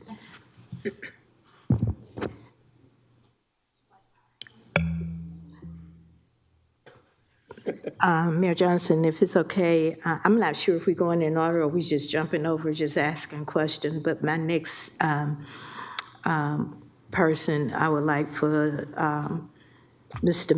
Mitchell from the Augusta Public Library to come. I know we all got the email from him, and I would like to just ask if the cut that we're seeing today, how would that impact the federal funding that we have, that he addressed in the last email that we received from him last week or week before last. Thank you so much, Commissioner Scott, and that's permitted. Director Mitchell, you want to approach, please?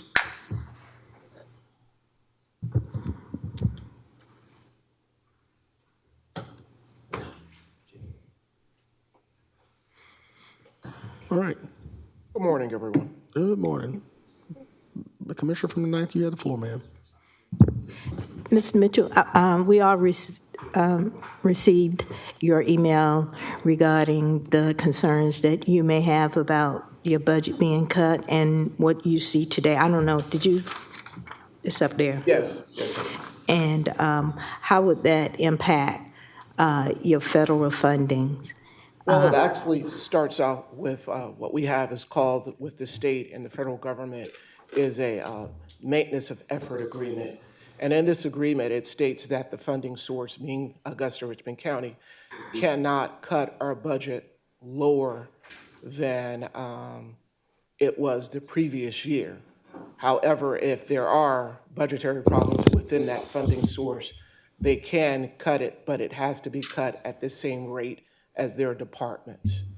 And then you can apply for a one-year waiver. And applying for that waiver, the county has to agree that they're willing to fully fund the library's budget back to its original state. So in other words, if we took a cut for 2026 to get that one-year waiver, we would actually have to be for 2027 fully funded at $2.8 million. With that, if we don't, and I like to be accurate on this, if we do not comply to that, and there is no compliance, then we would lose the $581,000 that is state and federal funding, which includes our ability to purchase books, our internet would go out, we'd have to return our hotspots, all of our STEM grants. What else? We'd lose our E-rate reimbursement. Galileo, our ability to share resources with other libraries within the state, the carrier service, and on and on. It would be a huge impact. So basically, if we receive the $2.5 million from the county and they are not in compliance with the 1 year waiver, or we cannot get the 1 year waiver, then we would immediately lose the $581,000 that is given, that's granted to us. I see other colleagues in the queue. I'm not sure if they have questions, and then I'll come back, Mr. Mayor. Thank you so much, Commissioner Scott. Chair recognizes Commissioner from the 1st, Commissioner Jordan Johnson. Thank you, Mr. Mayor. I have a question for the Canal Authority. Can I speak to the Canal Authority, to Mr. Gamble? Yes. Commissioner Scott? Can we finish? Yeah, Is Commissioner this- first, can you yield? Mr. Gamble, just sit tight. We want to address any questions regarding the library. So Commissioner Johnson, stay in the queue. Commissioner Smith-Rice, you have any questions regarding the library? Well, Mr. Mayor, I do have a question for the library. All right, okay, there you go. Well, you have the floor. Well, we're going to go back to Commissioner from the 1st. So with the library, how much right now has been proposed to be cut from your budget? Roughly $289,000. All right, thank you. That's all my question. All right, Commissioner Rice? Yeah, I'm going to say thank you, Mr. Mayor, and I want to hear about the NGOs.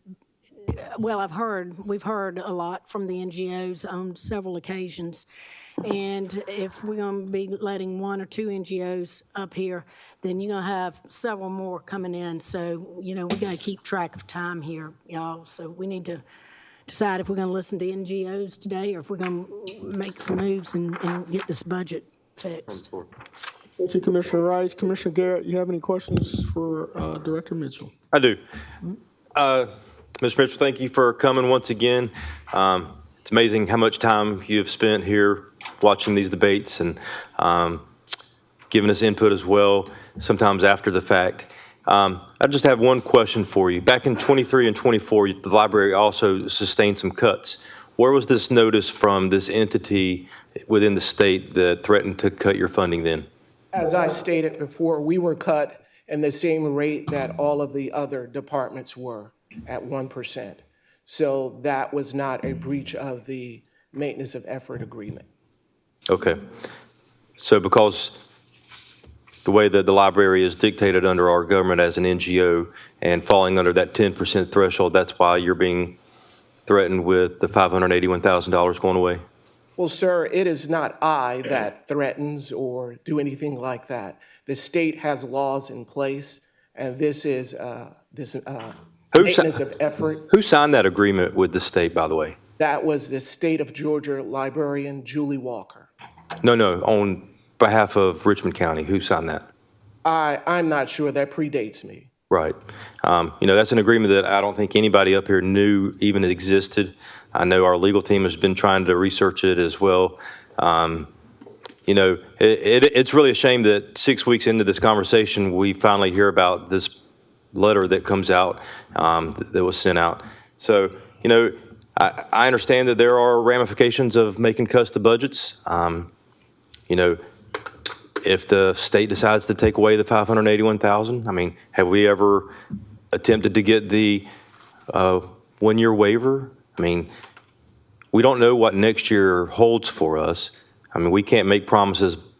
As you stated, we would have to agree to bring the library back whole. But, I know that since you've been here, you have asked for increases to your budget. Is that not true? Yes, sir. Okay. And so with the cuts that are being made, does that exceed the amounts of increases that you've requested? Yes, sir. By how much? I'm not sure. Okay. Also, I'd like to remind you that in 2022, 2023, and 2024, I provided the commission with a packet with that letter in there. I also gave an in-depth presentation on state law as well, and also gave a copy to all of the commissioners present and the news. You've schooled us many times since your tenure of being here, and we appreciate that. Thank you. Thank you, Mayor. Thank you, Commissioner from the 9th, we've gone through the queue, and I think everyone's asked the questions as it relates to the library. Is there anything additional you'd like to add, ma'am? I just think we need to, we really going to have to make a decision on if we're going to do this. We got to also understand that this is something that's mandated by the state. That if we're going to have a library services, and if we're going to have a good one, we need to be able to fund our library services. I think it's doing a great job, and we also need to understand that I think it's not just the director or it would come out, whoever who's in the position that it is in, and we need to make sure that our library services stay funded as the state required. Thank you, sir. Thank you, Commissioner from the 9th. I'm going to ask our legal counsel, Attorney Plunkett, can you provide some guidance on this? Our director has presented information stating that he, by law, without the risk of losing a little over $500,000, that we fund him at the same level of our departments. Can you provide guidance to this governing body regarding that, please? A little bit, not a great deal of information, but we have been in communication with the library's attorney, and he has been in touch with Julie Walker of the state and said that if we were to cut this budget, the library budget, the same as we did our other budgets, it is recognized that the library is not a department of the county, but it is treated as a department for library purposes, for funding issues. And they said that if we were to do the 3% cut as for the library, as we do other departments, that the MOE waiver would be almost guaranteed to be approved. That was his takeaway from that. I'm assuming Director Mitchell may agree with that. The MOE has a little bit of issues that it's not quite as black and white that if you don't do this, this happens. There is some analysis that goes into funding issues for the county overall, but I think that goes into the analysis at the state level whether or not they are going to approve or cut funding. So in other words, if we were having financial hardships and we cut greater than the 3%, theoretically that they could still grant a waiver, but you're going to have to kind of document it. But so, and maybe this is a little bit too simplistic, as a premise, I think Director Mitchell is correct, that if we don't show that we're treating the library like other departments, there's a reasonable chance that we'd lose some level of funding, whether or not it would be the full $500,000, that could be additions, but I think you would lose some funding, is some reasonable high probability. I'm not sure if that's probably, I think we're pretty consistent with that. And then the issue about funding future years, this is an annual appropriation budget. So the issue here is that you're intending to do that. And this body is kind of putting things into place, potentially the floss, things of that nature, which would, I think, show to the library, the state system, that we are intending to come back and fully fund. Again, next year, depending on the budget issues, we may or may not have to ask for a waiver, but the hope is that we have, under the guidance of the administrator, gotten our financial house in order and we can, in fact, fund it to the full level.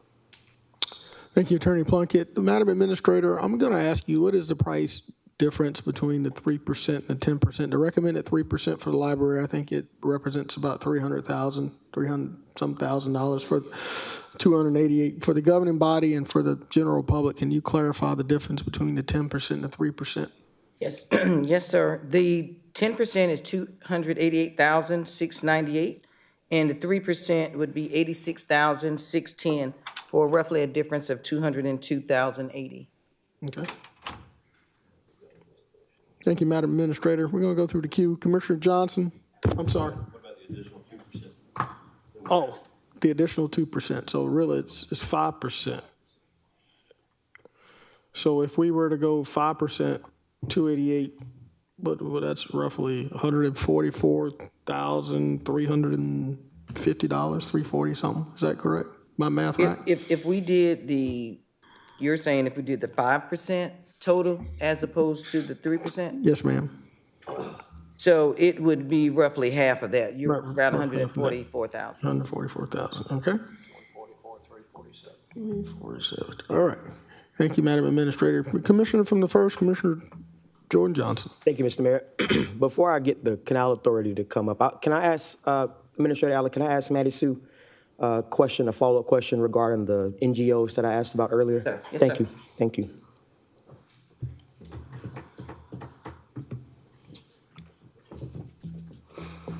Okay, so we've heard from a number of folks. We have an idea of what everybody's needs are. Can you help me understand what the final budget numbers would look like if we were to restore those nonprofits that we mentioned to the 30% level, if we were to not do any additional cuts to the DA, the sheriff, or the courts, and if we were to restore the library? What would that bring our total to?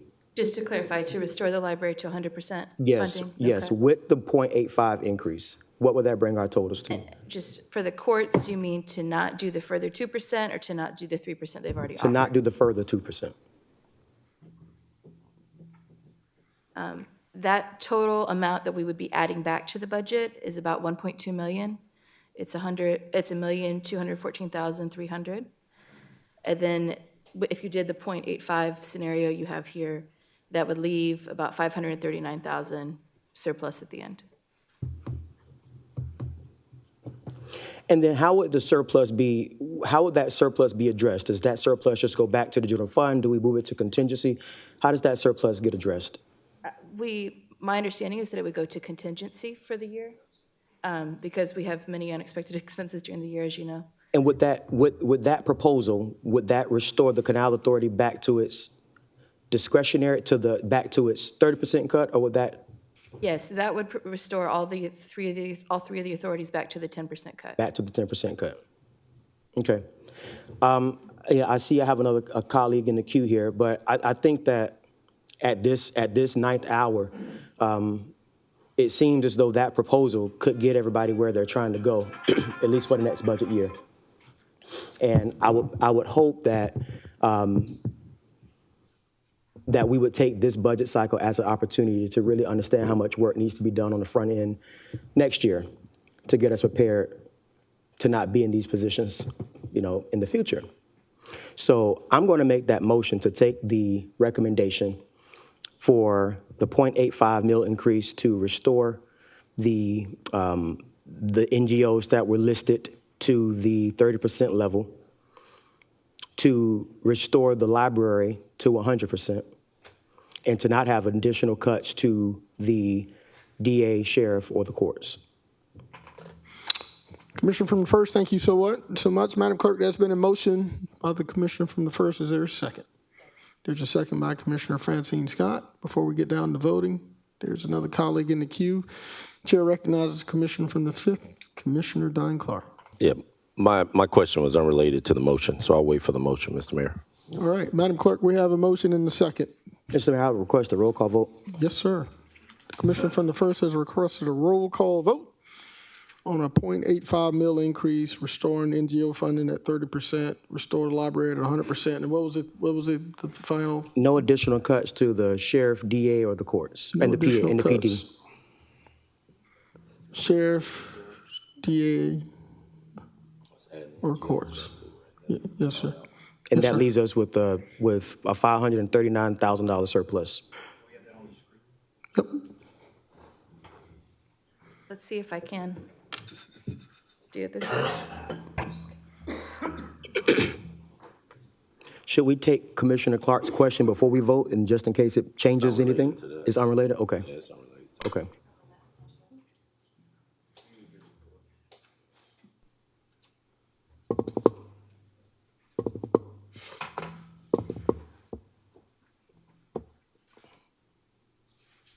And once again, can you clarify for us? There it is, okay. Yep, can you clarify for us how much a 0.85 mil increase is on a $100,000 home?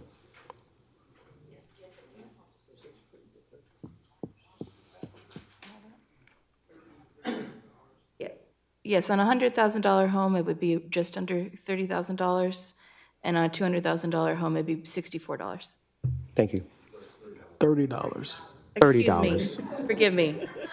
$29.75 You for a got people- $100,000 house, and $63.75 for a $200,000. You got people holding their hearts in these I chambers. apologize. All right. That's going to make the news for sure.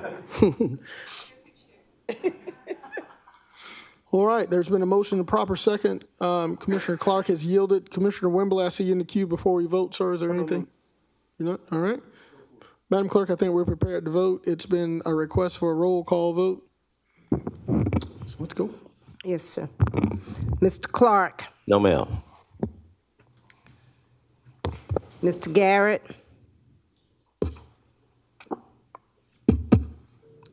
Not at this time. Mr. Guilfoyle, Mr. Mayor, No, ma'am. Mr. Johnson, Yes, ma'am. Mr. Lewis, Mr. Wembley, No, ma'am. Ms. Rice, I'm sorry, I just walked out and came back in. I apologize, y'all. Say yes. Say yes. No, ma'am. Sorry, I had to go. Ms. Pulliam, Right. Ms. Pulliam, Yes, ma'am. Ms. Scott, Ms. Slindeck. That motion fails.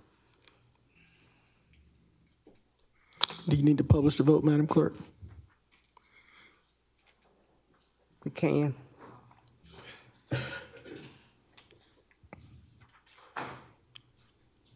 Well, we can't publish it because Okay. it was a roll call. There's a roll call? All right. Yeah, So it that failed. All right. The motion fails. Chair recognizes Commissioner Don Clark from the 5th. All right, thanks, Mr. Mayor.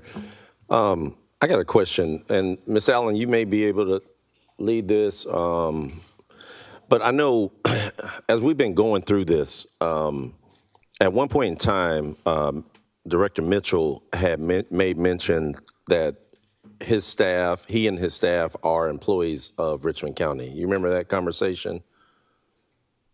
Yes. Can you clarify that? So the library, as we understand it, is a separate entity. Sure. So they are not employees of Richmond County because they're an employee of that entity. Right, right. Not necessarily, but the majority of their funding for their operation comes from Richmond us. County. Correct. So absent the probably 500-some thousand or 600,000 that they get from the state, correct? Yes. Okay. And I understand the essential, aspect of having a library in our community, for sure. I think we've all learned a lot more. My first year, so I'm learning a heck of a lot more probably than I ever thought I would imagine, specifically about operations, but the library included. What would be, have we looked at or have we ever even entertained an exercise in, because right now we own all of the facilities, correct? Yes, sir. So we own every building that the library has, all the resources that are tied to the library. Does Richmond County own them, or does the library own them, or are they inclusive of one another? That may be a better question for Mr. Mitchell, but for what I understand, we own all of that. Okay, so we own from the mobile library, we own all the buildings, we pay all their bills, absent the supplement that we get from the state. Yes. Okay. And the library really and I'm really kind of piggybacking off of Mr. Mitchell's earlier statement. They consider themselves to be an essential function of the Augusta Richmond County government, right? Yes, I would. I mean, I'm not asking you to put in his words, but I know Mr. Mitchell. He's right there. Mr. Mitchell, come on back up, Mr. Mitchell. You're hovering over there in the shadows. All right. Do you consider your operations an essential function of Augusta Richmond County? Yes, I do.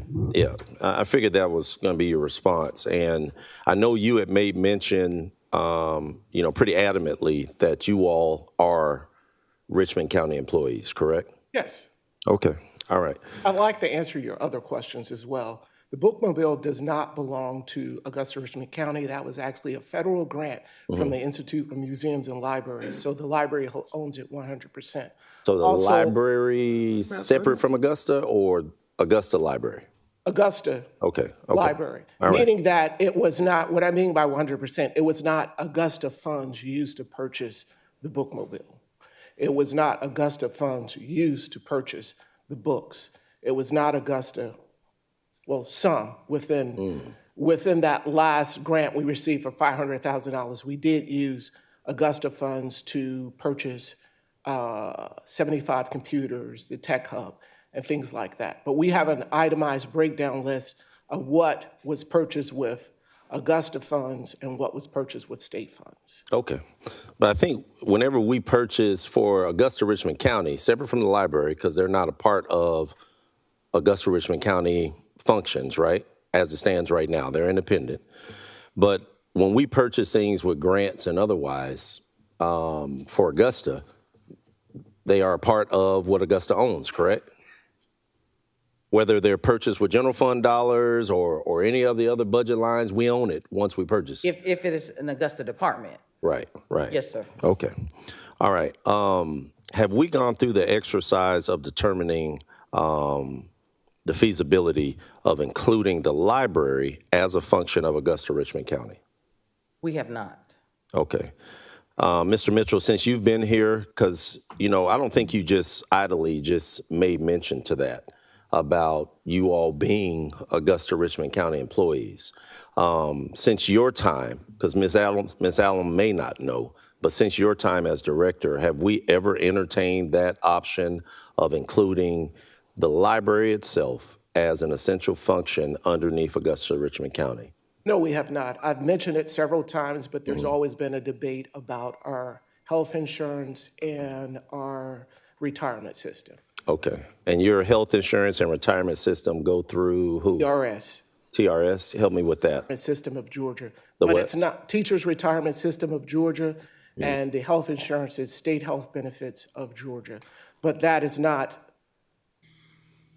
it's not unique to Augusta. You can look at probably 58 library systems in this state that are all a part of that. And they're also a part of the county. Yeah. Is there an umbrella organization that our library falls up under currently? No, we're not a part of a regional system. We are standalone. Okay. Georgia State Library Service is an advocate for funds from the state and the federal. They also help guide to make sure that the rules for libraries are consistent throughout the state. Okay. Give me some back history on East Central Georgia Regional Library System? Yeah. Yes, it was a regional system. Most regional systems are developed by the state. Let me clarify. You said was? Was. Okay. Go Yes. ahead. And Augusta was a part of that. I think it was Augusta, Burke, Columbia County, Lincoln, and can't think of the other one, but it was 5 of them. And they dissolved somewhere between 2013 and 2014. Okay. Yeah, and I asked that because recently we had heard some mention about Augusta being a part of that, but I had looked and saw that it no longer existed. So I was kind of confused why that was happening. But Augusta is a standalone library within itself. Yes. Okay.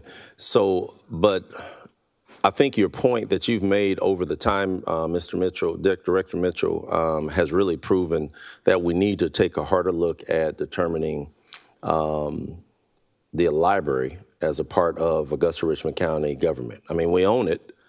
Even if the separation of what you said, federal dollars were used for books and computers and otherwise, I think those are minimal to the aspect of what the greater good would provide. So, Ms. Allen, I'd like us to, once we get through all of this, if we can look at some level of feasibility towards determining the library being a function of Augusta Richmond County. We're already budgeted for them. I mean, we already provide their budgeting for the library system, correct? We give the majority of the funds, yes, sir. Right. And the majority is absent the 500 or 600 that they're getting from the state. That's correct. Now, but you keep in mind, your health care and all of those of the respective employees, Yeah. if you did take that off. Well, and I think that's why we should go through the feasibility study to establish and identify all the pros and cons of it. Mr. Mitchell has eloquently brought it up numerous times. So, and I think going through this exercise of the budget, we should determine where there's points of efficiency emerge that could occur, especially since we own all of the libraries and otherwise. Who actually, Mr. Mitchell and Ms. Allen, maybe you all can clarify for me. So who makes the determinations of any of our existing libraries? If we were to shut a building down, if we were to limit hours and all of that, does that come through Augusta or is that solely through the library? It's a combination of both. What happens is the commissioners appoint the library board. The library board actually makes the decisions based upon the recommendations from the director. Okay, but there's a fundamental difference between a board and authority. And is the library board, and Jim, you may have to chime in on this, is the library board considered an authority? No, I mean, they have a lot of similarities in that regard, but boards are, authorities have certain statutory understandings, but a board is just a different type of It's like entity. an advisory board or something, right? Is Well, it could be it considered advisory. an advisory board or is it considered, I mean, what are the classifications for our library board? Well, we have authorities, we have boards, we have commissions, we have committees. Sure. A board can, I believe it can own assets. Right. So that's one of those issues there. It's just how it is managed, I guess, is the best way to do it. Right. Certain authorities have, using the word again, certain authority under state law as to what they can and cannot do. You Right. typically have greater authority. Sure. In that regard. But as far as it being, part of Augusta, I think it is a separate entity. We'll just leave it at, not say board or authority, Yeah. but it's a separate entity from Augusta. But if the board for the library determined that they wanted to, let's say, shut down one of the libraries, would that be a recommendation or would that be something that Augusta would have to follow because they have overall obligation or authority to even make that decision? Sitting here right now, I think the answer would be that the library board could say which facilities they're going to operate or not operate. As a recommendation or as a requirement? Well, you're providing funding for them to do certain levels of library services. Sure. All right, if that board said, we don't want to provide library services at, I don't want to pick any one particular branch, but they said we're going to shut it down. Right. Then I think they have that authority to do that. However, going forward, you may or may not fund them to the same level because your expectation is I'm going to provide you, $500,000. You're going to operate 5 libraries. Mm-hmm. They take $500,000 and operate 2 libraries. Right. That's not the deal, if Sure. that makes sense. But if you cut them to a level that they cannot operate, I think they have the ability to make a determination of which facility they want to shutter. Yeah, Jim, can you get some more clarity on that? That blurs the lines significantly. That blurs the lines to the point of an authority and the power that they would have, as opposed to a board. Because I think we're a little contradictory on the point that we said that Augusta owns the facilities. Augusta has the overall decisions of what to do with the facilities and otherwise, but of course, taking in consideration the director and the board's recommendations. That's the way I kind of understood it, but you're saying something different now, that they have the authority to determine if they're going to shut down a facility, if they're going to add something additional and otherwise, and then Augusta in kind has to support what they are directing. Is that the way, am I misinterpreting that? My recollection of activities is that we do not approve the library board's use of funds. We provide budgeting to them, and Mr. Mitchell may be able to correct me, but we do not approve their contracts and things of that nature, similar to, say, the airport commissions. Right. Okay, so I think they have some standalone authority. I think in the past, there have been some MOUs between the libraries and, in Augusta in terms of things of that nature. But I'd be more than happy to dive into it a little bit. But I don't think that this commission has the ability you have the ability to appoint people to the board. But I don't think that you have a veto authority over that board. Well, and I say that because we have many boards, obviously, and the many boards, they make recommendations, but those recommendations come from the governing body, and the governing body has the final say-so on what those boards' recommendations are. But in this case, we're saying that the library board has overall authority to determine how they want to do it, and we have no say in that at all. That's an authority. And if that is the case, what is governing that? Is there a law that's governing that? Is there an MOU or agreement that's governing that? But right now, the lines are very, very blurred, and I really don't understand how it works. I will prepare some type of memo to explain our understanding of how the two entities interact. Okay. Do we have current MOUs that govern that? Commissioner Clark, I don't know for sure. Yeah. Some of these issues have been brought up in the last several days and things of that nature. I know that the title of the organization has changed. That was one of the issues. And with this information, we were discussing internally that we probably needed to revisit any type of MOUs between all of the facilities and the library. Yeah, for sure. Yeah, because I guess, and to your point, because of all of the conversation that we've had with this process, it's just added a lot of unnecessary complexity in interpreting it. So if we could get that clear, and that way we can kind of clearly communicate with the director and with the board. Because again, we have added these folks to support the library, and I want to make sure we know how the communication works between all involved. Happy to do it. Thank you, Mr. Plunkett. All right. Thank you, Mr. Mayor. Thank you, Commissioner Clark. Commissioner, you made some very important points that I believe our library is an essential part of our community.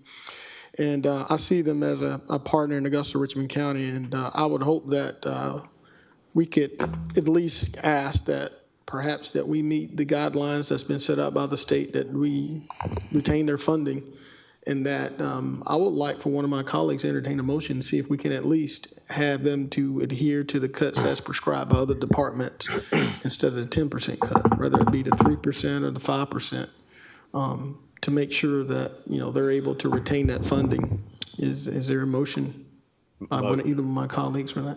Motion to make the library whatever percentage we cut the departments and other elected officials department, that the library remains the same as the same percentage we cut. There's a motion by the Mayor Pro Tem. Is there a second? Second. There's a second by the Commissioner from the 8th.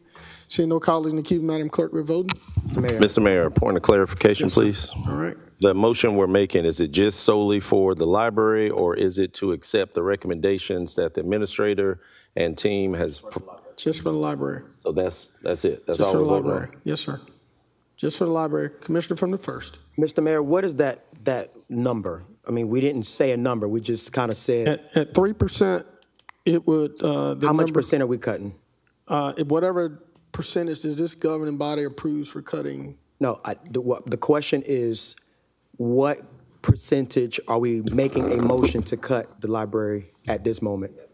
We haven't voted on it. But something is being proposed, and all I'm hearing is whatever it's either going to be 3 or proposing. 5%, depending on what this governing body approves. What motion is on the At floor? 3%, it would be $86,610. At 5%, it would be $144,347. Is 3% in the motion? Is that the motion here? The 3% No, the motion now? is just to whatever this governing body approves to cut the rest of the county's departments, that the library will be treated equal as other departments within our county.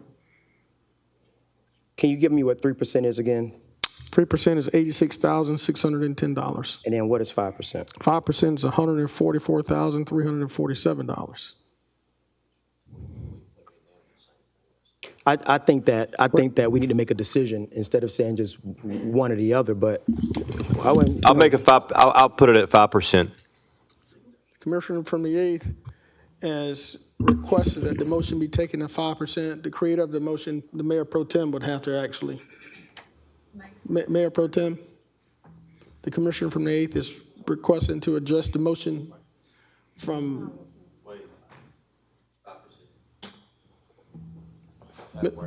Mayor Pro Tem, do you accept changing the motion to 5%? Whatever we do, all the departments. All right. All right, well, we got to clean up the motion. Mayor Pro Tem, are you doing the 3%, 5%, or are we going to keep it at the same motion as the departments are equal to, the library is equal to any cut that we make within the departments? That was the original motion. That'll be fine. All right. Commissioner from the 8th, you still second that? Yep. All right, I have a motion and a second. Madam Clerk, we're voting. Mayor, I have a question, please. Yes, ma'am. Our question is at the 3%, is that what we're saying? 3 or 3 or 5. It's going to be dependent on the governing body's vote on. So we're going to say 3 or 5? Yes, ma'am. All right, Commissioner. All right, Commissioner Pulliam, before we vote. Thank you, Mayor Johnson. Yes, before we vote, what is the impact on a 5% cut in every department?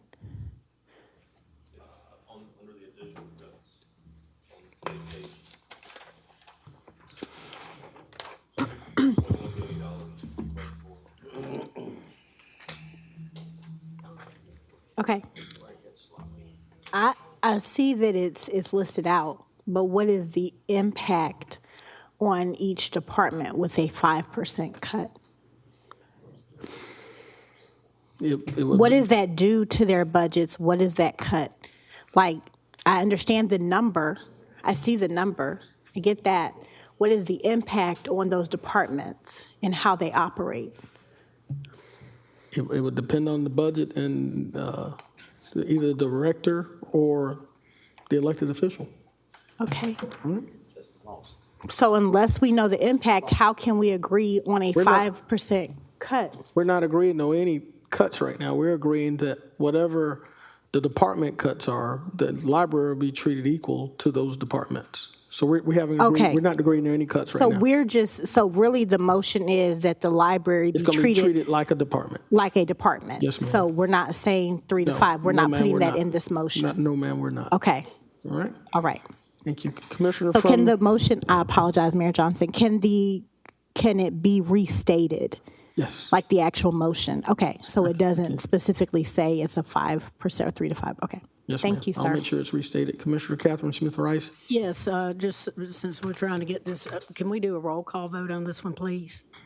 Yes, ma'am, we can. Commissioner Thank you, Mayor Pro Mr. Tem Wayne Guilfoyle, can you restate the motion, please? Just for clarity, we're simply asking that the library be treated as equal to other county departments, that whatever cuts, if any, are prescribed for any other department, that the library will be equal to those to make sure he maintains his state funding. That's critical to his operations. Thank you. Did you say it correct? That's it? Yes, sir. All right. Madam Clerk, I have a motion and a second. It's been requested for a roll call Mr. vote. Garrett. Yes, sir. All right, Mr. Clark. Yes. Mr. Garrett. Yes. Mr. Guilfoyle. Yes, ma'am. Mayor Johnson. Yes, ma'am. Mr. Jordan Johnson. Yes, ma'am. Mr. Lewis. Mr. Wembley. Yes, ma'am. Ms. Rice. Yes, ma'am. Ms. Pulliam. Yes, ma'am. Ms. Scott. Ms. Slinday. Yes, ma'am. It's unanimous. Thank you, Madam Clerk. Look at that. We all work together. Making progress. All right. All right. Now, we've been at this for a little over almost 2.5 hours. I look back at all these wonderful documents. This exercise started October 14th. I look at all of these presentations that have been made since November 6th. We've gone back and forth from everything from a 2 mil requested increase to a 1 mil, a 0.85 to no mil increase. Today is December 16th. Mayor, I got a motion before we go to, I know you want to go to recess, but. Well, I'll wait. Yeah, okay. All right, just give me a second. I just think it's time to get to it. We're either going to do something or we're not going to do something. So we've had these people sitting here in these chambers for a while. We got people online. And I think we owe it to the people to make some decisions that's in the best interest of the city, regardless of how painful it may be. But I think that as a governing body, we do have this community's best interest at heart, and I would hope that we would make a decision. So Chair recognizes Commissioner Brandon Garrett from the 8th. Thank you, Mayor. If I could ask probably Tim and Ms. Allen to come up, please. Just looking at the figures today, can we have the worksheet from today that has the 3 different options on the screen? Oh. Wasn't up there.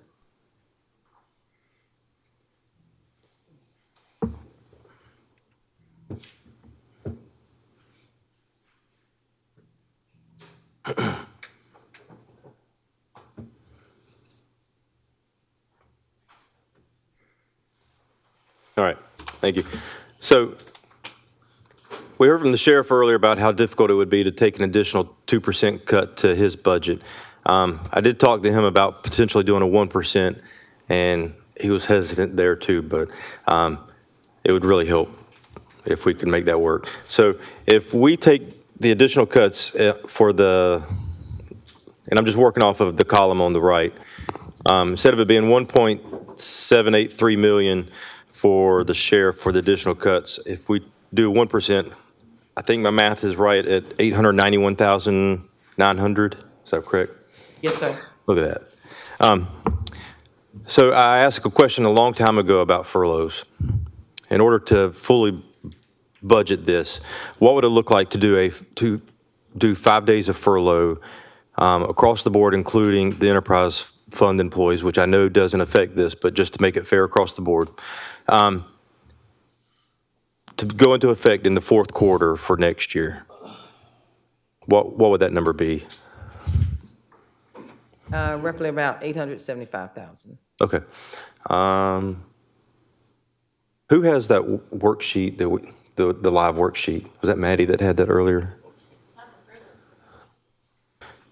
Well, I guess maybe before we go to recess, can I get a consensus up here for us to consider those 2 items to look and see what that budget number would be before we go, and let them work on it to see what that number would be for us to come back and vote on after recess? Can I ask for consensus on those 2 items? Could you repeat? I'm sorry. Yeah, it'd be 1% cut for the sheriff instead of 2%, and then 5 days of furlough for the 4th quarter of next year. For all employees? For general fund and enterprise fund employees. It would exclude all of the constitutional officers and elected officials.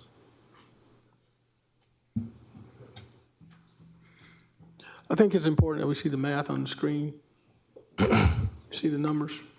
Well, that's why I'm asking if we, just to give them some direction while we're in recess to look at those numbers. Let's call for consensus. I'll call for consensus. There's been a call for consensus, show of hands.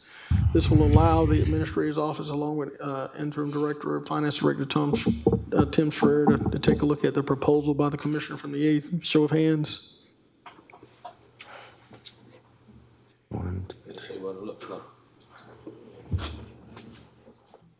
Is consented? Okay. All right. And with that said, I'll make a motion to go into recess. The commissioner from the 8th has requested a motion that we go into recess. There's a second by commissioner from the 5th. Madam Clerk, we're voting. Oh. How long recess? How long recess? I don't know. Try to come back at it at 12:15. I don't know, it's 30, 40-minute recess?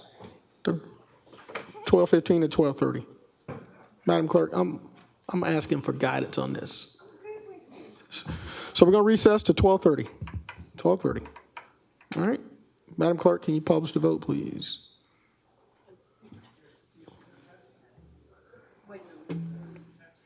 Recess? Yes. I want to continue to work. Well, you can say no. You'd be here by yourself. Huh? That motion carries 10-1 with Mr. Jordan Johnson voting no.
fingers. All right, couple more minutes here. We're going to get started. I think you can read that, right?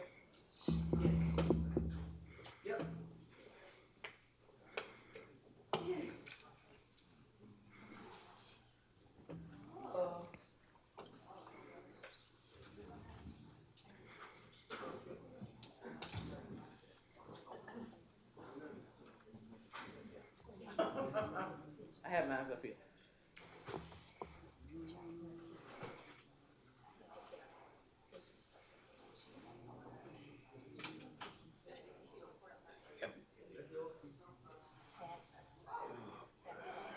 Oh. Okay. Okay. Okay, gotcha. For Natasha? Oh, okay. I'm open.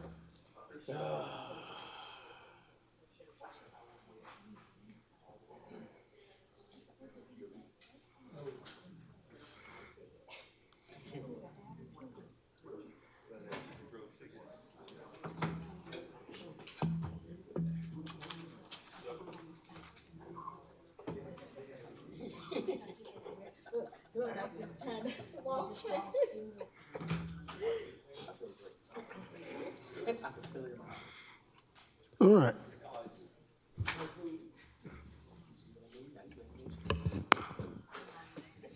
Madam Clerk?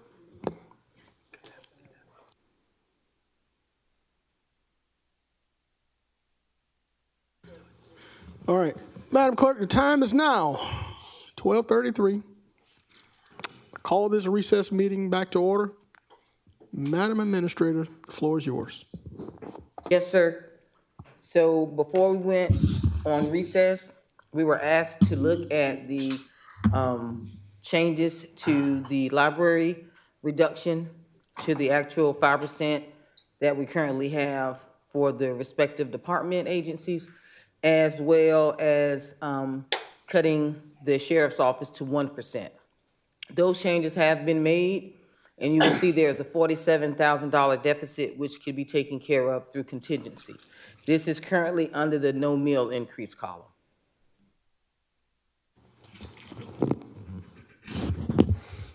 Chair recognizes Commissioner from the 8th, Commissioner Brandon Garrett. Thank you. I know when we left on recess, I'd ask about the furloughs as well, and I'm assuming the furlough numbers are at the bottom. If we include a furlough, that would give us a, what, 1.6? Yes, sir, I'm sorry, I didn't reference that, yes. Okay. Well, I appreciate your team putting all of this together, and it's actually pretty eye-opening that we're able to get as close as we are without doing the furloughs. So I'm going to make a motion that we accept the budget on the right without doing the furloughs, which would leave us with $47,000 to come from contingency. All right. Madam Clerk, the Commissioner from the 8th has made a motion to accept the column to the far right, which does not include any furlough days, but looks like it adds $47,310 to come from contingency. Is there a second to that motion? I'll second. There's a second by the Commissioner from the 3rd. All right, colleagues, I heard some questions before we vote. Are there any questions?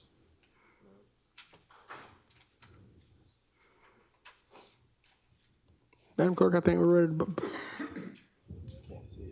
All right, she can't see it.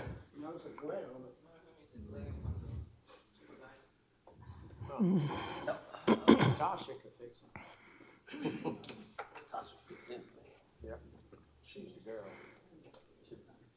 Put the light on you so we can replay.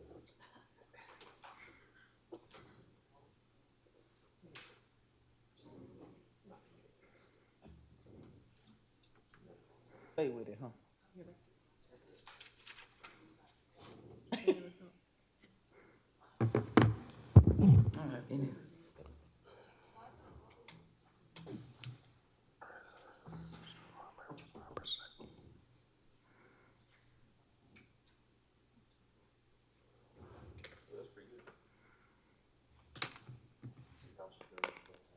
While Ms. Vanna White is holding it, are there any questions?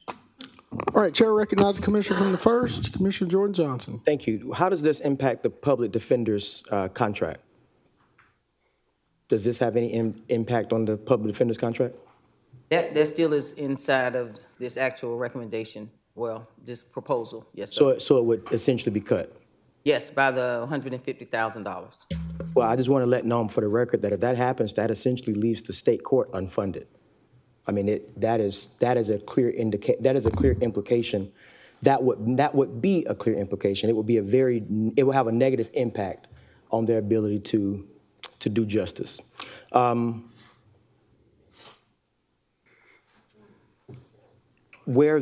Slide back up for me for a little bit. Do we have any idea of how we're going to address, well, that's next year's conversation. Okay. I just want to put out there that if that contract does not get funded, then they're going to be coming to us again before too long to figure out a way to solve their issue. So we're actually going to create a new problem by passing this suggestion. Mr. Mayor, could we answer that question? Commissioner, just to be clear, the $150,000 that's proposed to be cut from the public defender's budget is the excess from what they do not currently pay to the state. The contract labor line in the public defender's budget is where the portion of their budget that goes back to the state is charged, and that's the amount that year over year they have not spent consistently. Are we sure of that? Because I believe it was something different was said this morning. No, that's... That is what earlier this year we had some extensive conversations with the previous public defender, and that was the amount that was left. We, at the time, left it in their budget to give them flexibility for future hiring. But in this environment of austerity, when we're making cuts, we removed that funding. So that money, you're saying they don't need it? They have not used it historically. I'm asking Maddie Sue. Thank you.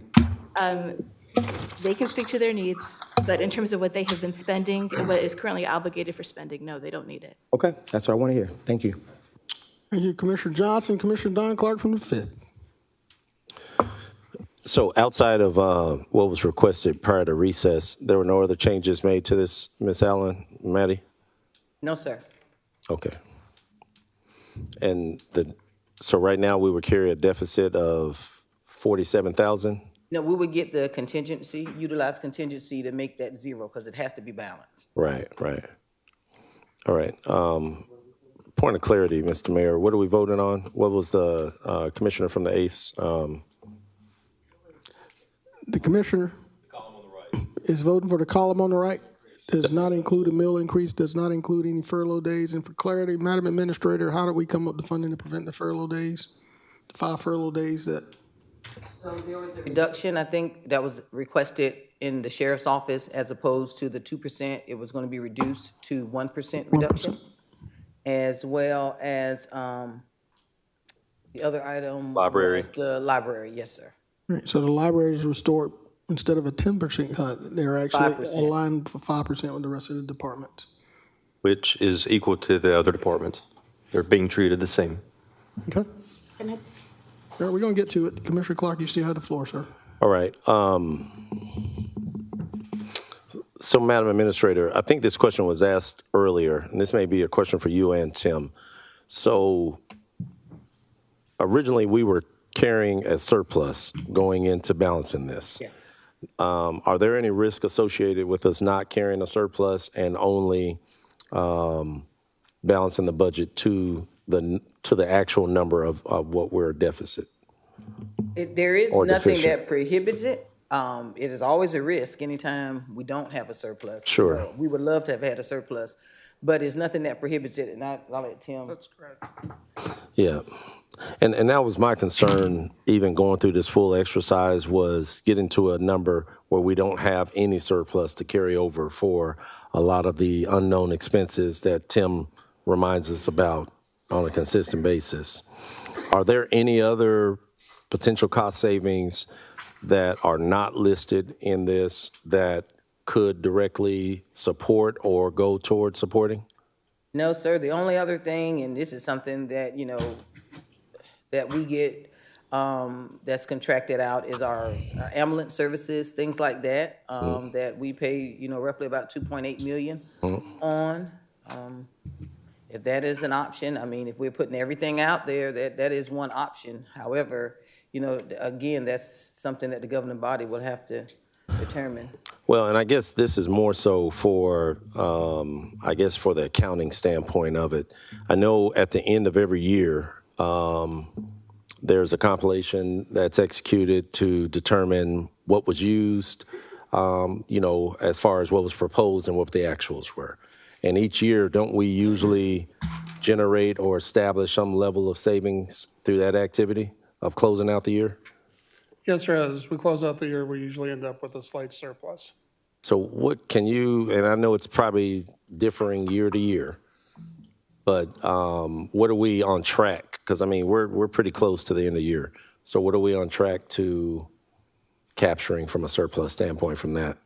For 2025, I'm not projecting any surplus because of the use of the $10 million projected use of fund balance that was approved earlier this year. So we're not anticipating any surplus coming from the closeout of 2025? No, sir, I'm not. Okay, thanks. Thank you, Commissioner Clark. Chair recognizes Commissioner from the first, Commissioner Jordan Johnson. Thank you, Mr. Mayor. And that was where I was going with Commissioner Clark's line of questioning, is that we're getting ready to pull from our contingency to cover a shortfall when we have an option that can leave us with a surplus that also doesn't hurt the sheriff's office any more than what he's asked us not to hurt him. And so on one side of our decision-making, we want to support the sheriff's office, so we're asking to take more from it for him to give more. We also have an option here to end the year with the surplus, but we're choosing to not do that, not in this budget year, but have a surplus for next year, and we're choosing not to do that at the cost of opinions on NGOs or any other things. We're even willing to impact our staff on this. So I mean, I look at the no mill increase as a conversation. I get, we don't want to raise the millage rate, right? But since 2014, it hasn't happened. And then secondly,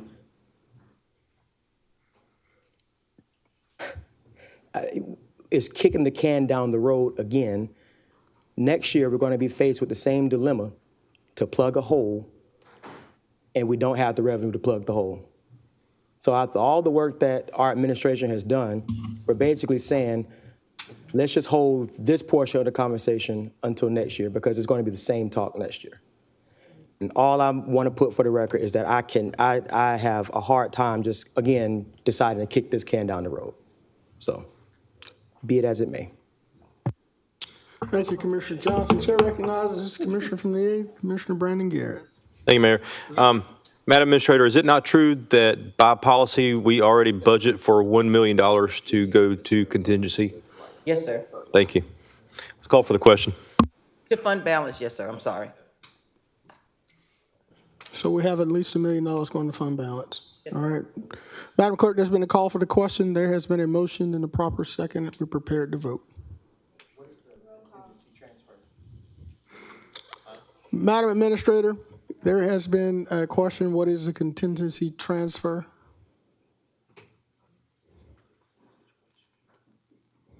The policy. For this proposal, what are we having to pull from contingency to get us to a zero budget? 47,000. I believe we had $1 million set up in contingency, somewhere in there. So we have $1 million set up to restore the fund balance, and then we have a budgeted contingency of about approximately $1 million. And so 47,000 is how much we're pulling out? Yes, sir.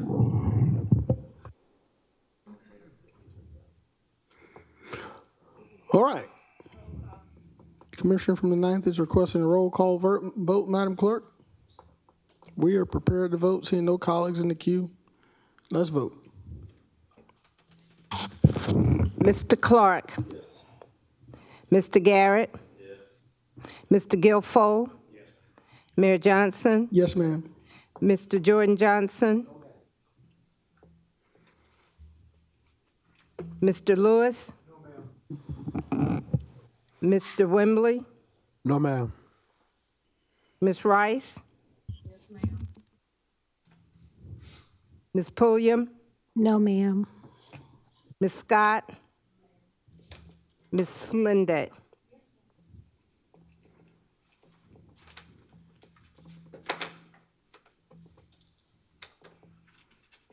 We have Mr. Clark voting no, Yes, I'm sorry. Mr. Garrett, yes. Mr. Guilfoyle, yes. Mayor Johnson, yes. Ms. Rice, yes.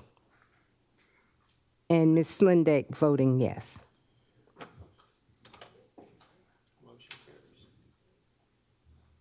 Just for the record, we'll just say Ms. voting no.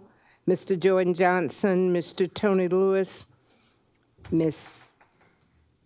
Pulliam, Ms. Scott, Mr. Wembley.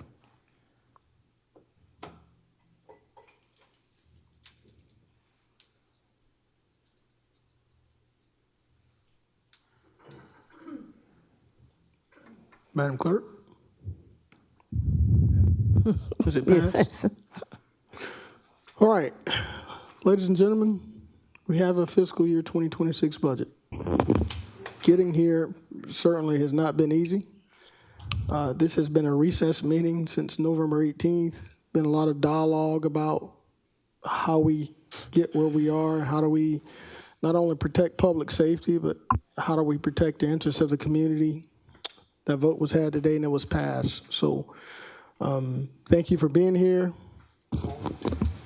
Madam Clerk, I think now we have a balanced budget. Can we adjourn this meeting? Well, I see a colleague in the queue. I see the colleague from the 8th.